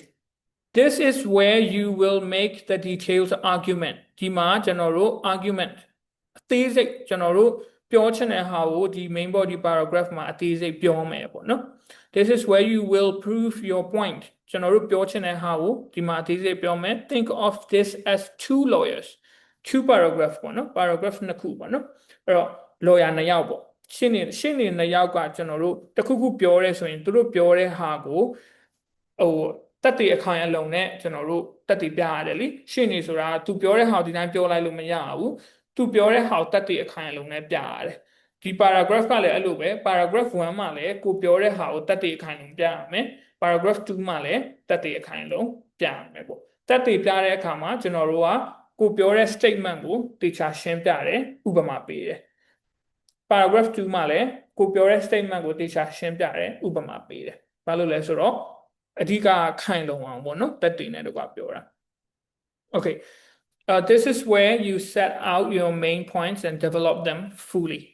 ပေါ့နော်ဒီ paragraph မှာအသေးစိတ်ရှင်းပြတာပေါ့ဒါမေးခွန်းကိုဖြေတာပေါ့နော်ဒီ paragraph တွေကအဓိကမေးခွန်းဖြေတဲ့ paragraph တွေပေါ့နော်အဲ့တော့ three elements of main body paragraph က topic sentence ရှိတယ် explanation ရှိမယ် example ရှိမယ်ပေါ့နော်topic sentence ရေးမယ် topic sentence ဆိုတာခုနကကျွန်တော်ပြောသွားတဲ့ဟာပေါ့နော်ပထမဆုံးမေးခွန်းကိုဖြေထားတဲ့ sentence ကိုပြောတာပေါ့နော်ပြီးတော့ရင် explanation ရှိမယ်အဲ့ဒါကိုပြန်ရှင်းပြမယ်ပြီးရင်ဥပမာပေးမယ်ပေါ့နော်အဲ့တော့ topic sentence this tell the reader what the paragraph is about ဒါအရေးကြီးတယ်ပေါ့နော် task response အတွက်လည်း 25ရာခိုင်နှုန်းရတယ် coherence အတွက်လည်းဒီမှာ25ရာခိုင်နှုန်းရမယ်ပေါ့နော်ခုနပြောသလိုပဲ short and simple ဖြစ်ရမယ်ပြီးတော့မှကျွန်တော်စကားလုံးတွေကိုထပ်ခါရေးတာကိုနည်းနည်းရှောင်ပေါ့နော်အကျိုးသားပြီးတော့မှစကားလုံးတွေကို paraphrase လုပ်ပြီးရေးပေါ့နော်အဲ့တော့ဒါကကျွန်တော်ခုနပြောတဲ့ marking criteria ကိုပဲပြန်ရေးပေးထားတာပေါ့နော်မေ့သွားမှဆိုလို့ marking criteria ၄ခုရှိတယ်အဲ့ဒါကိုဘာပဲလို့ IELTS မှာတတိထားရမယ်ပေါ့နော်topic sentence ကပါလဲဆိုတော့ nowadays more tasks at home and work are being performed by robots first body paragraph ရဲ့ topic sentence ကပါလဲဆိုတော့ this is occurring because of the advancement in technology ပေါ့နော်ပထမမေးခွန်းရဲ့အဖြေပေါ့နော်အဲ့ဒါကိုကျွန်တော်တို့က paraphrase ပြန်လုပ်ပြီးတော့မှfirst main body paragraph မှာရေးမယ်အဲ့ဒါကကျွန်တော်တို့ရဲ့ topic sentence ဖြစ်သွားမယ်အဲ့တော့သဘောပေါက်မှထင်တယ်เนาะကျွန်တော်နောက်တစ်ခေါက်ပြန်ပြောပြမယ်เนาะintroduction မှာကျွန်တော်တို့ကပထမမေးခွန်းကို introduction မှာဖြည့်ထားတာရှိတယ်အဲ့ဒီအဖြေကကျွန်တော်တို့ရဲ့ first main body paragraph ရဲ့ topic sentence ဖြစ်မယ်အဲ့ဒီအဖြေကိုကျွန်တော်တို့က paraphrase ပြန်လုပ်အောင်မယ်အဲ့ဒီအဖြေအတိုင်းပြန်ကူးရေးလို့မရအောင် introduction မှာရေးထားတဲ့အဖြေအတိုင်းပြန်ကူးရေးလို့မရဘူးပေါ့နော်အဲ့ဒါကို paraphrase ပြန်လုပ်အောင်မယ်အဲ့တော့ introduction မှာကျွန်တော်တို့ရေးထားတာ this is occurring because of the advancement in technology လို့ရေးထားတယ်အဲ့ဒါကိုကျွန်တော်က paraphrase ပြန်လုပ်လိုက်တာ people rely on machines because of the latest developments in technology လို့ paraphrase ပြန်လုပ်လိုက်တယ်ပြန်လုပ်ပြီးတော့မှ first main body paragraph မှာရေးလိုက်တယ်ပေါ့နော်အဲ့ဒါကကျွန်တော်ရဲ့ statement နော်အဲ့ဒီ statement ကိုကျွန်တော်တို့ကပြန်ရှင်းပြရမယ်statement ကိုကျွန်တော်ဒီတိုင်းရေးပြီးသွားတာမျိုးမဟုတ်ဘူးပေါ့နော် body paragraph မှာကျွန်တော်တို့အသေးစိတ်ရှင်းရမှာဖြစ်တဲ့အတွက် never assume that the reader knows what your topic sentence means ကျွန်တော် topic sentence ဆိုရေးလိုက်ပြီဒါပေမဲ့စာဖတ်တဲ့လူကအဲ့ topic sentence ကိုနားလဲတယ်လို့မထင်လိုက်နဲ့ပေါ့နော်စာဖတ်တဲ့လူကကိုရေးနေတဲ့အကြောင်းအရာကိုဘာမှမသိလို့ပဲသဘောထားပေါ့သဘောထားပြီးတော့မှသူ့အသေးစိတ်အကုန်ရှင်းပြရမှာကျွန်တော်တို့ဖတ်တဲ့လူကိုလေဖတ်တဲ့လူကဘာမှမသိဘူးဘာမှမသိတဲ့လူတစ်ယောက်ကိုကျွန်တော်တို့ရှင်းပြနေတယ်ဆိုတော့ပုံစံနဲ့ရေးရမှာပေါ့နော်အဲ့တော့ the readers can't ask any follow up question အဲ့တော့စာဖတ်နေတဲ့လူကကိုယ်စာကိုဖတ်ပြီးတော့မှtechnology ဆိုတာဘာကြီးလဲ robotics ဆိုတာဘာကြီးလဲဆိုပြီးတော့မှပြန်မေးလို့မရဘူးလေနော်ကိုယ်ပြန်မေးလို့မရဘူးသူ့ကိုမသိဘူးလို့သဘောထားပြီးတော့မှပဲကိုကရှင်းပြရမှာပေါ့နော် pretend you're explaining it to someone who knows nothing about the topic အဲ့တော့ဒီ topic ကြောင့်ဘာမှမသိတဲ့လူတစ်ယောက်ကိုရှင်းပြနေတယ်လို့စဉ်းစားပြီးတော့မှရေးပေါ့နော် how would you explain this to someone who knew nothing about the topic ဒီအကြောင်းအရာဘာမှမသိတဲ့လူတစ်ယောက်ကိုဘယ်လိုရှင်းပြမလဲပေါ့နော်အဲ့လိုမျိုးစဉ်းစားမယ်ပေါ့ okay explanation မှာလာပြီပေါ့နော်ကျွန်တော် paraphrase လုပ်လိုက်တာ people rely on machines because of the latest developments in technology လို့ paraphrase လုပ်လိုက်တယ်အဲ့တော့ if you're talking to someone who know nothing about the topic ဒီ topic နဲ့ပတ်သက်လို့ဘာမှမသိတဲ့လူကိုကိုကဒီအကြောင်းပြောလိုက်မယ်ပေါ့နော်ပြောလိုက်ပြီဆို तू ကပြန်မေးလာမှာဗာမေးခွန်းနေရှိနိုင်လဲ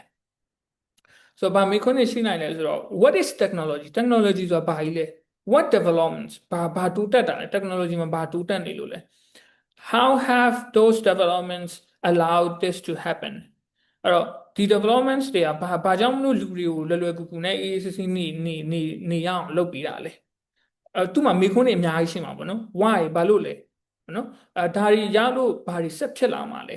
လူတွေအတွက်ဘာတွေအကျိုးရှိလာမှာလဲဒီမေးခွန်းတွေသူ့နာမှာရှိမှာပေါ့နော်အဲ့ဒါတွေကိုကျွန်တော်တို့က paragraph မှာအကုန်ဖြည့်ပေးရမှာဒါကျွန်တော်တို့ explanation ပါနော်ဒါ explanation အပိုင်းပေါ့အဲ့ topic sentence နဲ့ပတ်သက်တဲ့ရှိသမျှမေးခွန်းတွေအကုန်လုံးကျွန်တော်တို့ပြန်ဖြည့်ပေးရမှာပေါ့နော်ဖြည့်တဲ့အခါမှာဒါကျွန်တော်ပြန်ဖြည့်ပေးထားတာပေါ့နော်ပြန်ဖြည့်ပေးထားတာအခု explanation ဒါကတော့ကျွန်တော်တို့ topic sentence ဖြစ်သွားပြီ main body paragraph 1ရဲ့ topic sentence ဖြစ်တယ်အဲ့ဒါကဘာလဲဆိုတော့ people rely on machines because of the latest developments in technology အဲ့ဒါကိုကျွန်တော်တို့ပြန်ရှင်းပြတာက this is because အဲ့ဒါဘာလို့လဲဆိုတော့ရှင်းပြမယ်ဘာလို့လဲဆိုတော့ of the fact that we are all connected via the internet နဲ့အမြဲတမ်းအကုန်လုံးကချိတ်ဆက်နေလို့ and algorithms can learn basic tasks from those data algorithms တွေကလည်းအခြေခံအချက်အလက်တွေအဲ့ဒီ data ကနေလေ့လာလို့ရတယ် as a result ရလဒ်အနေနဲ့ software does not need to be programmed software ကို program ရေးစရာမလိုတော့ဘူး but can learn from millions of other devices around the world အခြား device တွေကနေပြီးတော့မှအခြားစက်ပစ္စည်းတွေကနေပြီးတော့မှ software တွေကသူတို့ဘက်ကိုသင်ယူနိုင်နေပြီငါတို့က software တက်တက်ရေးနေကြမလို့တော့ဘူးဆိုတဲ့ဟာမျိုးပေါ့နော်ဒါဆရာရှင်းပြတာပေါ့နော်ကိုယ့်ရဲ့ knowledge ရှိသလောက်ရှင်းပြတာပေါ့ဒီမှာရှိတဲ့ကျောင်းသားကျောင်းသူတွေဆိုရင်လည်းကိုယ့် knowledge ရှိသလောက်ရှင်းပြလို့ရတယ်ဒီ algorithm ဆိုဘာလို့မသိလို့ကိုကဘာမှစိုးရိမ်နေကြမလို့ကိုသိတဲ့ terms နဲ့ရှင်းပြလို့ရတယ်ကျွန်တော်ပြောသလိုပဲ IELTS ကအကြောင်းအရာကိုမေးတာမဟုတ် technology နဲ့ပတ်သက်လို့မင်းဘယ်လောက်သိလဲဆိုတာကိုမေးတာမဟုတ် technology နဲ့ပတ်သက်လို့ဘယ်လောက်ပြောနိုင်လဲဘယ်လောက် grammar ကိုအသုံးပြုပြီးတော့ပြောနိုင်လဲဘယ်လောက် vocabulary တွေကိုအသုံးပြုပြီးပြောနိုင်လဲ technology တွေနဲ့ပတ်သက်လို့ vocabulary ဘယ်လောက်သိလဲဘယ်လိုသုံးနိုင်လဲ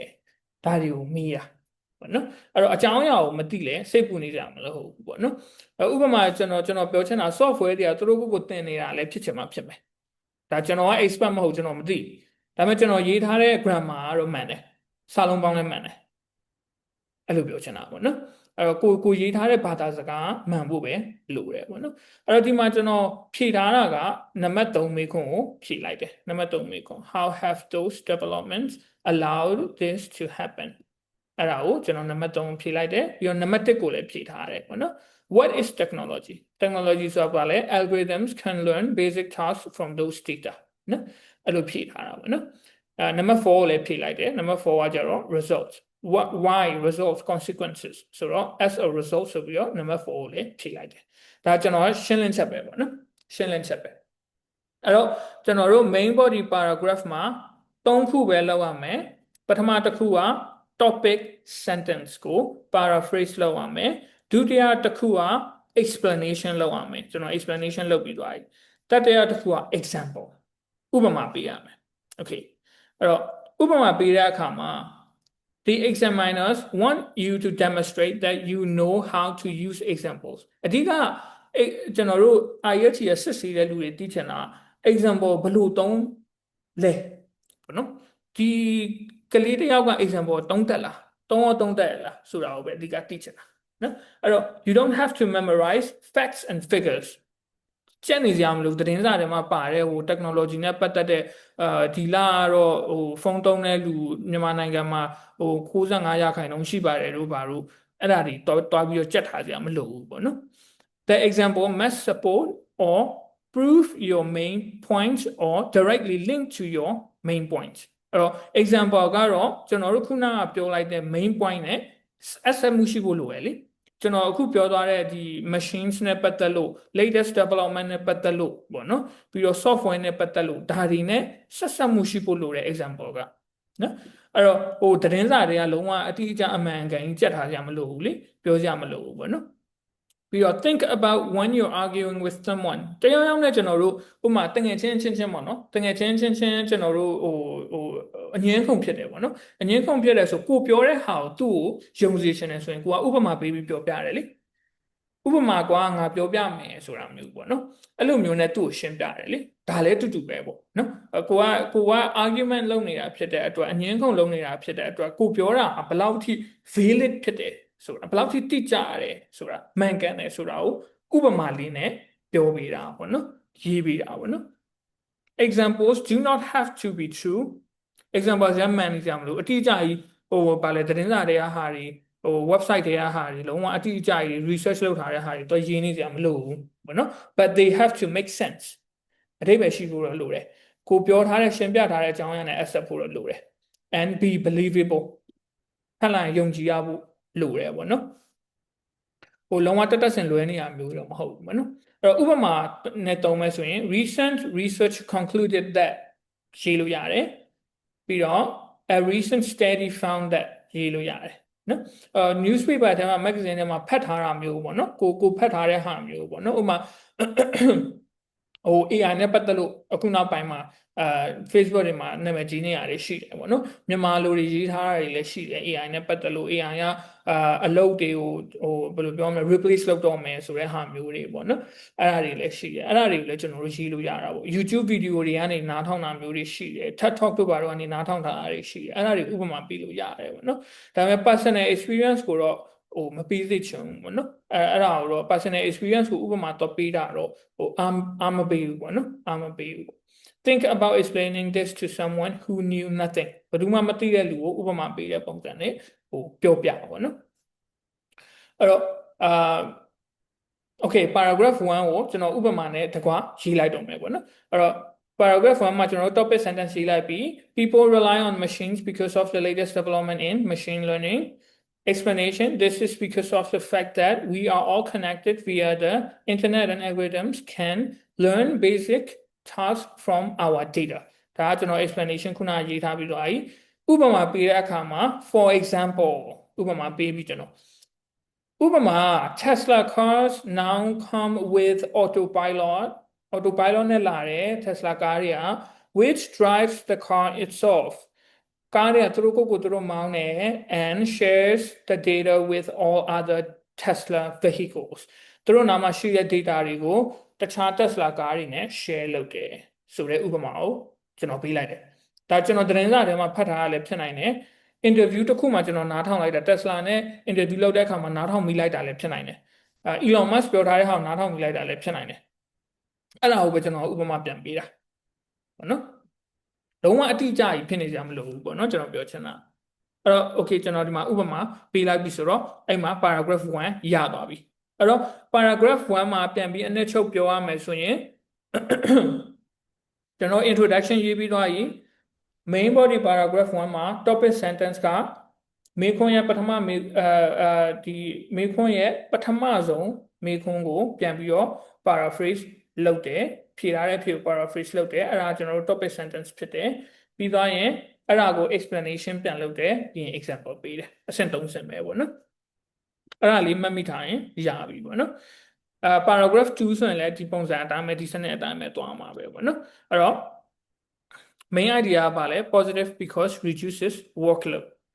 explanation ပေးတဲ့အခါမှာကျွန်တော်ဘာတွေရှင်းပြချင်လဲဆိုတော့ AI does boring stuff AI နဲ့ဆိုရင်ပြင်းစရာအလုပ်တွေကိုလုပ်ပြီးသွားနိုင်တယ်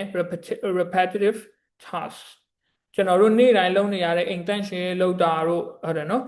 waiter အလုပ်တွေဟင်းချက်တဲ့အလုပ်တွေဒါတွေကို robot ရှိတယ်ဆိုရင် robot ကလုပ်ပြီးသွားရင်ကျွန်တော်တို့အတွက်တက်တာတယ် more free time to do other things တခြားဟာတွေလုပ်နိုင်သွားတယ်ပေါ့နော်အဲ့ဒါတွေကိုကျွန်တော်ကရှင်းပြချင်တယ်ပေါ့ဥပမာနဲ့ပတ်သက်လို့ဘာကိုပေးချင်လဲဆိုတော့ Google Home Amazon Alexa Uber Netflix အဲ့ဒါတွေနဲ့ပတ်သက်တဲ့ဥပမာတွေကျွန်တော်ပေးလို့ရတယ်နော်အဲ့တော့ Google Home တို့ Amazon တို့ဆိုရင်လည်းအိမ်မှာကျွန်တော်တို့ AI နဲ့ပတ်သက်တဲ့ assistant တစ်ခုထားတာမျိုးသူတို့ schedule လုပ်ခိုင်းတာမျိုးသူတို့တချို့ဆိုရင် shopping လုပ်ခိုင်းလို့ရပြီလေ shopping လုပ်ခိုင်းလို့ရပြီဆိုရင်တချို့ဆိုရင်ရေခဲတက်တာမှာအဲ့ဒီ device ကိုထား AI ထားတဲ့အတွက်ရေခဲတက်တာနေပြီးတော့မှပစ္စည်းတစ်ခုခုဟိုမှာနွားနို့ကုန်သွားရဲဆိုရင် online နဲ့နွားနို့မှာပေးလိုက်တယ်လေ delivery မှာပေးလိုက်တယ်လေ auto သူကလည်းသူဖြစ်သွားလူကလိုက်လို့ဆရာမလို့တော့ဘူးထားပါတော့အဲ့ဒါတွေကိုဥပမာပေးလို့ရတယ်ဆိုတော့ကျွန်တော်ပြောပြတာပေါ့နော်အဲ့တော့ paragraph 2မှာကျတော့ကျွန်တော်က paraphrase လုပ်လိုက်ပြီဒုတိယမေခွန်းရဲ့အဖြေပေါ့နော်ဒုတိယမေခွန်းရဲ့အဖြေကိုကျွန်တော်တို့ introduction မှာရေးထားတယ်အဲ့ဒီအဖြေကိုကျွန်တော် paraphrase ပြန်လုပ်တယ် automation should be welcomed automation should be welcomed ဆိုတာ positive ဖြစ်တယ် positive ဖြစ်တဲ့အတွက် welcome လုပ်ရမယ်ပေါ့နော်ဒါ paraphrase လုပ်ထားတာပေါ့ because it frees people from the drudgery of everyday duties နေ့တိုင်းလုပ်နေရတဲ့ထပ်ခါလုပ်နေရတဲ့ပြင်းစရာကောင်းတဲ့အလုပ်တွေကို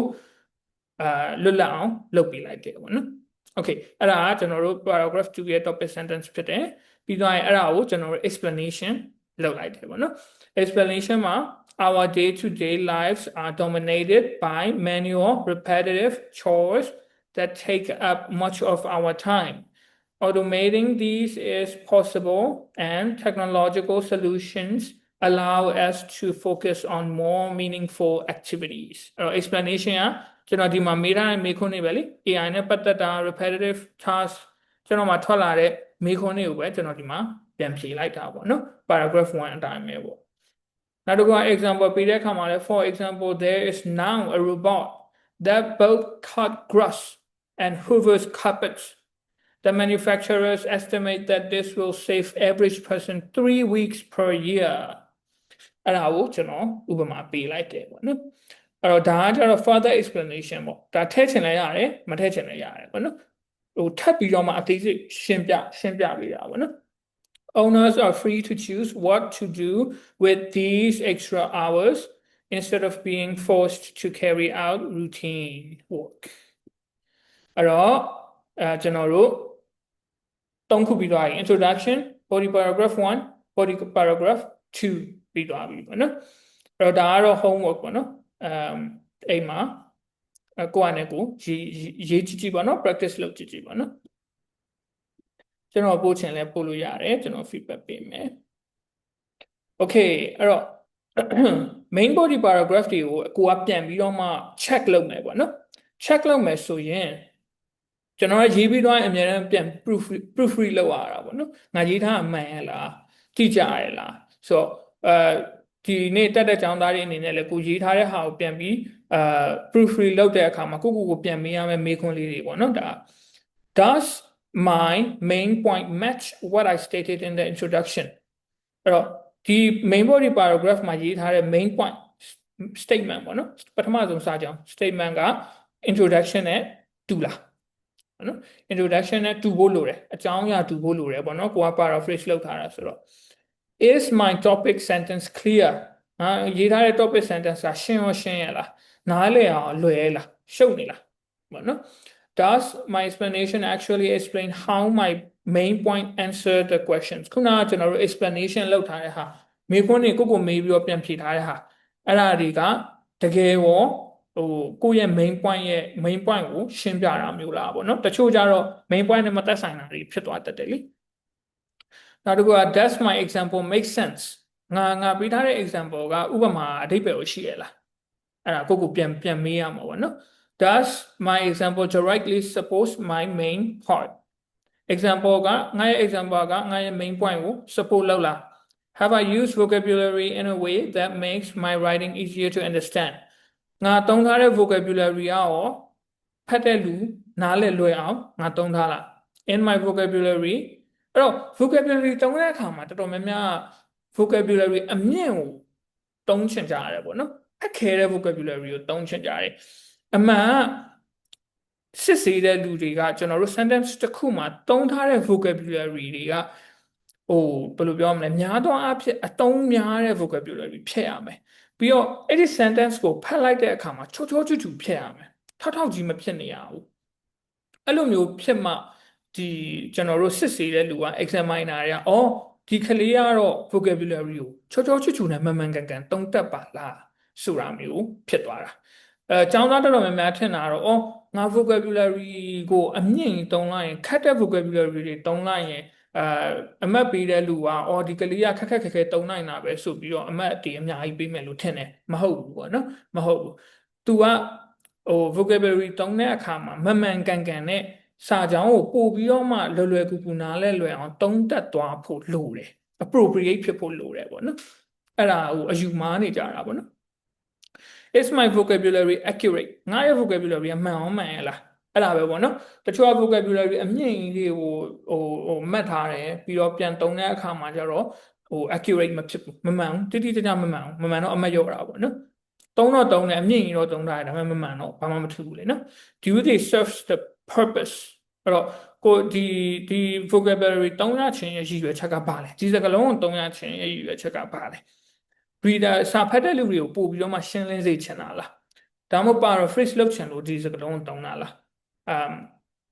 အဲ့ဒါအရေးကြီးတယ်ပေါ့နော် is my grammar accurate grammar ရောမှန်လားငါ grammar သုံးထားတာမှန်လား could it be read and easily understood ဖတ်လိုက်တာနဲ့ရှင်းလင်းနားလည်ရလွယ်လား is it clear where on paragraph ends and the other begins paragraph တစ်ခုပြီးတော့နောက်တစ်ခုစတဲ့အခါမှာရှင်းလင်းဖြစ်ရလားပေါ့နော်တချို့ကြတော့လုံးဝဘယ်လိုပြောမလဲ paragraph တစ်ခုပြီးတာမသိရဘူးလေအကြောင်းအရာဆက်နေ paragraph 1နဲ့2နဲ့အကြောင်းအရာ အမှန်မတူရအောင်လေနော် paragraph ခွဲတယ်ဆိုတဲ့အကြောင်းရင်းအကြောင်းအရာမတူလို့ paragraph ခွဲတာအဲ့တော့ paragraph ခွဲတဲ့အချိန်မှာအကြောင်းအရာတော့တူနေအဲ့ဒါဒုက္ခရောက်ပြီပေါ့နော် okay ပြီးတော့ရင်နောက်ဆုံးချက်ဖြစ်သွားပြီပေါ့နော်အဲ့တော့ကျွန်တော်ကူညီအကူညီတောင်းတာပေါ့နော်အကူညီတောင်းလဲဆိုတာအခု8နိုင်ခွဲပြီးဆိုတော့မပြီးခင်ကျွန်တော်စာသေးလေးဖြည့်ပြီးမှဖြည့်ပေးပေါ့နော်ဖြည့်ပေးဖို့ request လုပ်တာပါအခုတက်တဲ့တင်နန်းတာတွေအကုန်လုံးပေါ့နော်ဒါကျွန်တော် conclusion ရောက်ပြီဆိုတော့ပြီးတော့မှဆိုတော့လေဟုတ်အဲ့တော့ကျွန်တော်တို့ writing conclusion ပေါ့နော် conclusion ရေးတဲ့အခါမှာoverview ပေါ့ overview ဆိုတော့ conclusion ဆိုတာဘာလဲ what is conclusion proofreading and checking ပြီးတော့မှ demo အဲ့တော့ conclusion ဆိုတာကျွန်တော်တို့ကအရင်ဆုံးreview the question ပေါ့နော်မေးခွန်းကိုပြန်ပြီး review လုပ်မယ် introduction ကိုပြန်ပြီးတော့မှ review လုပ်ရတယ်ပေါ့နော် conclusion မရေးခင်ဘာလို့လဲဆိုတော့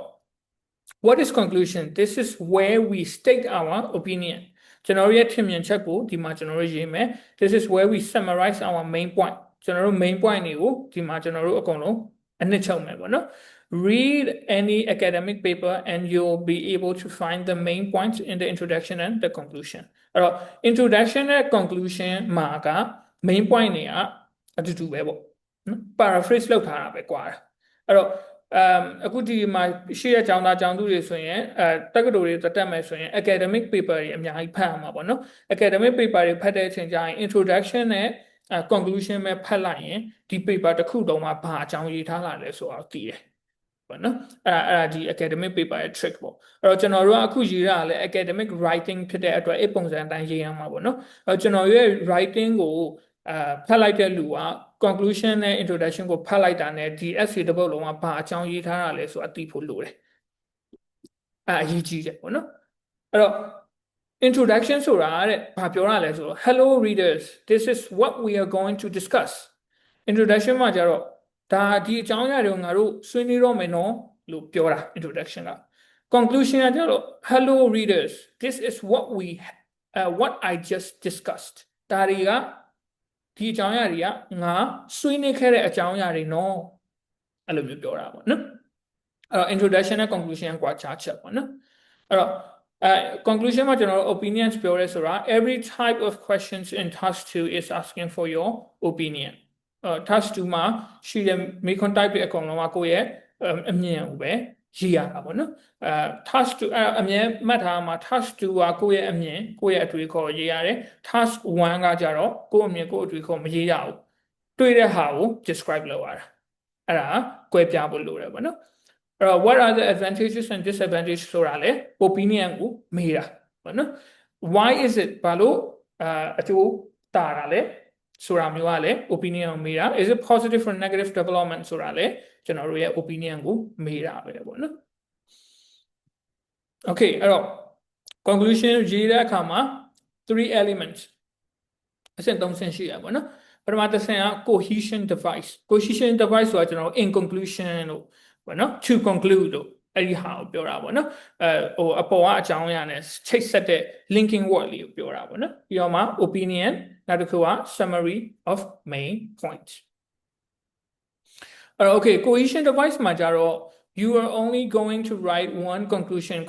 တစ်ခုပဲရေးရမှာကျွန်တော်တို့ IELTS test မှာ IELTS writing test မှာဘာလို့ဆို IELTS writing task 1မှာ conclusion မပါဘူး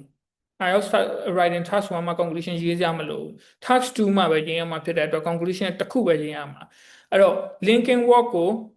ကိုရေးချင်တာတစ်လုံးပဲရေးရမှာဘယ်လောက်ပဲ linking word ဘယ်နှလုံးပဲတူ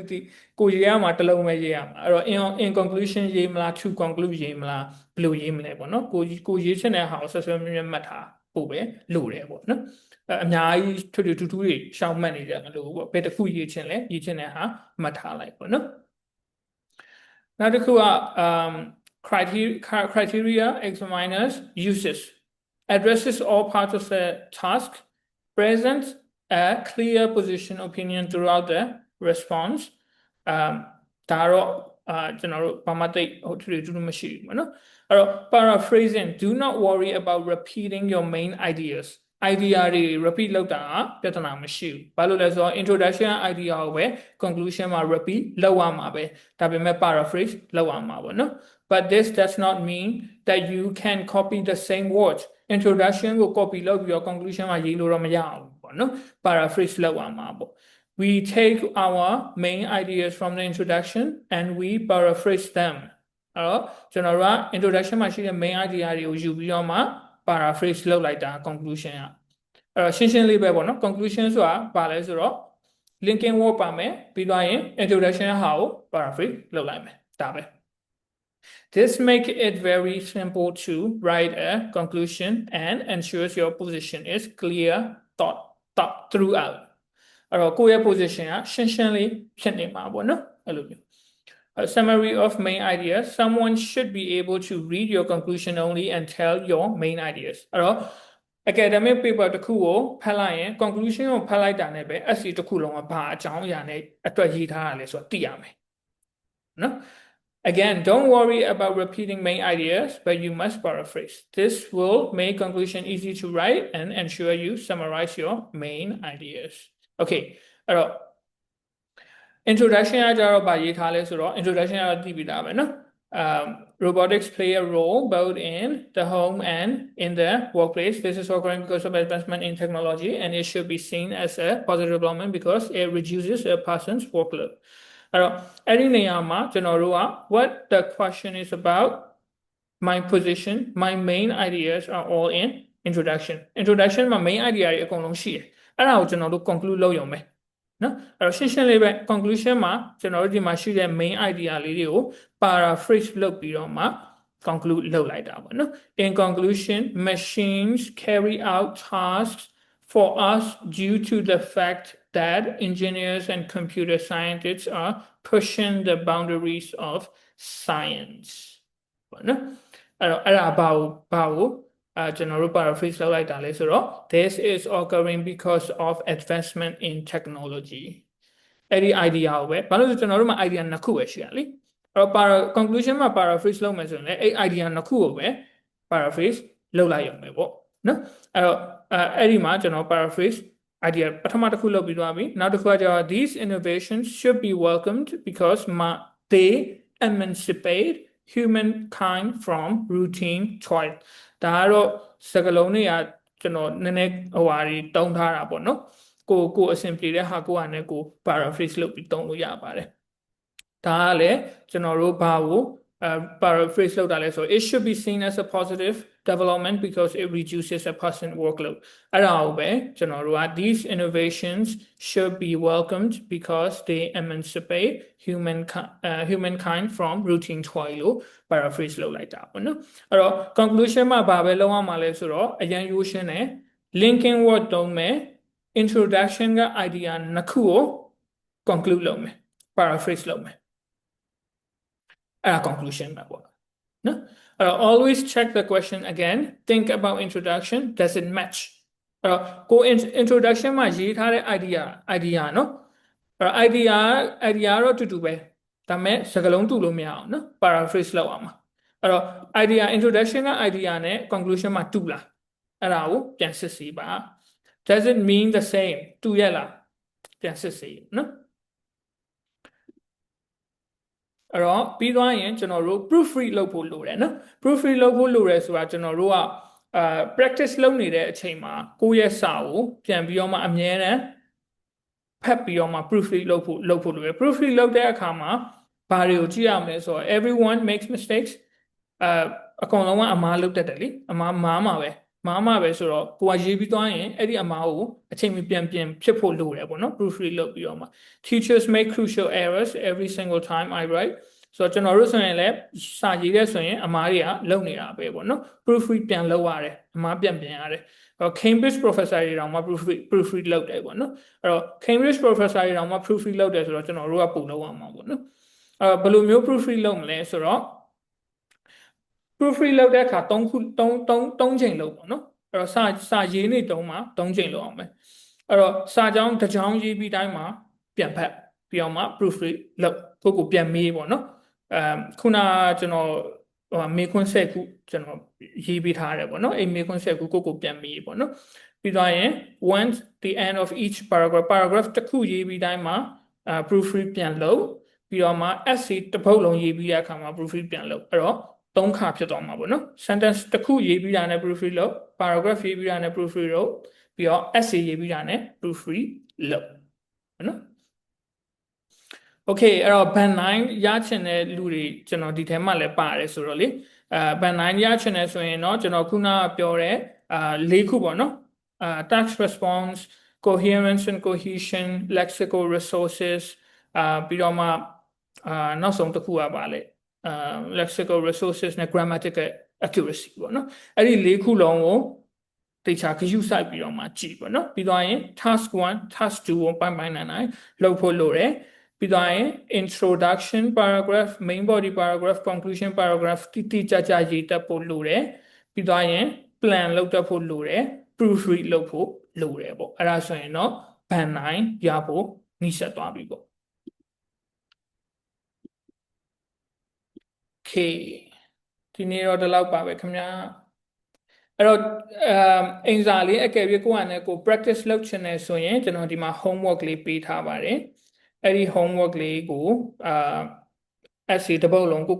ပြန်ရေးကြည့်ပေါ့နော်ဒီနေ့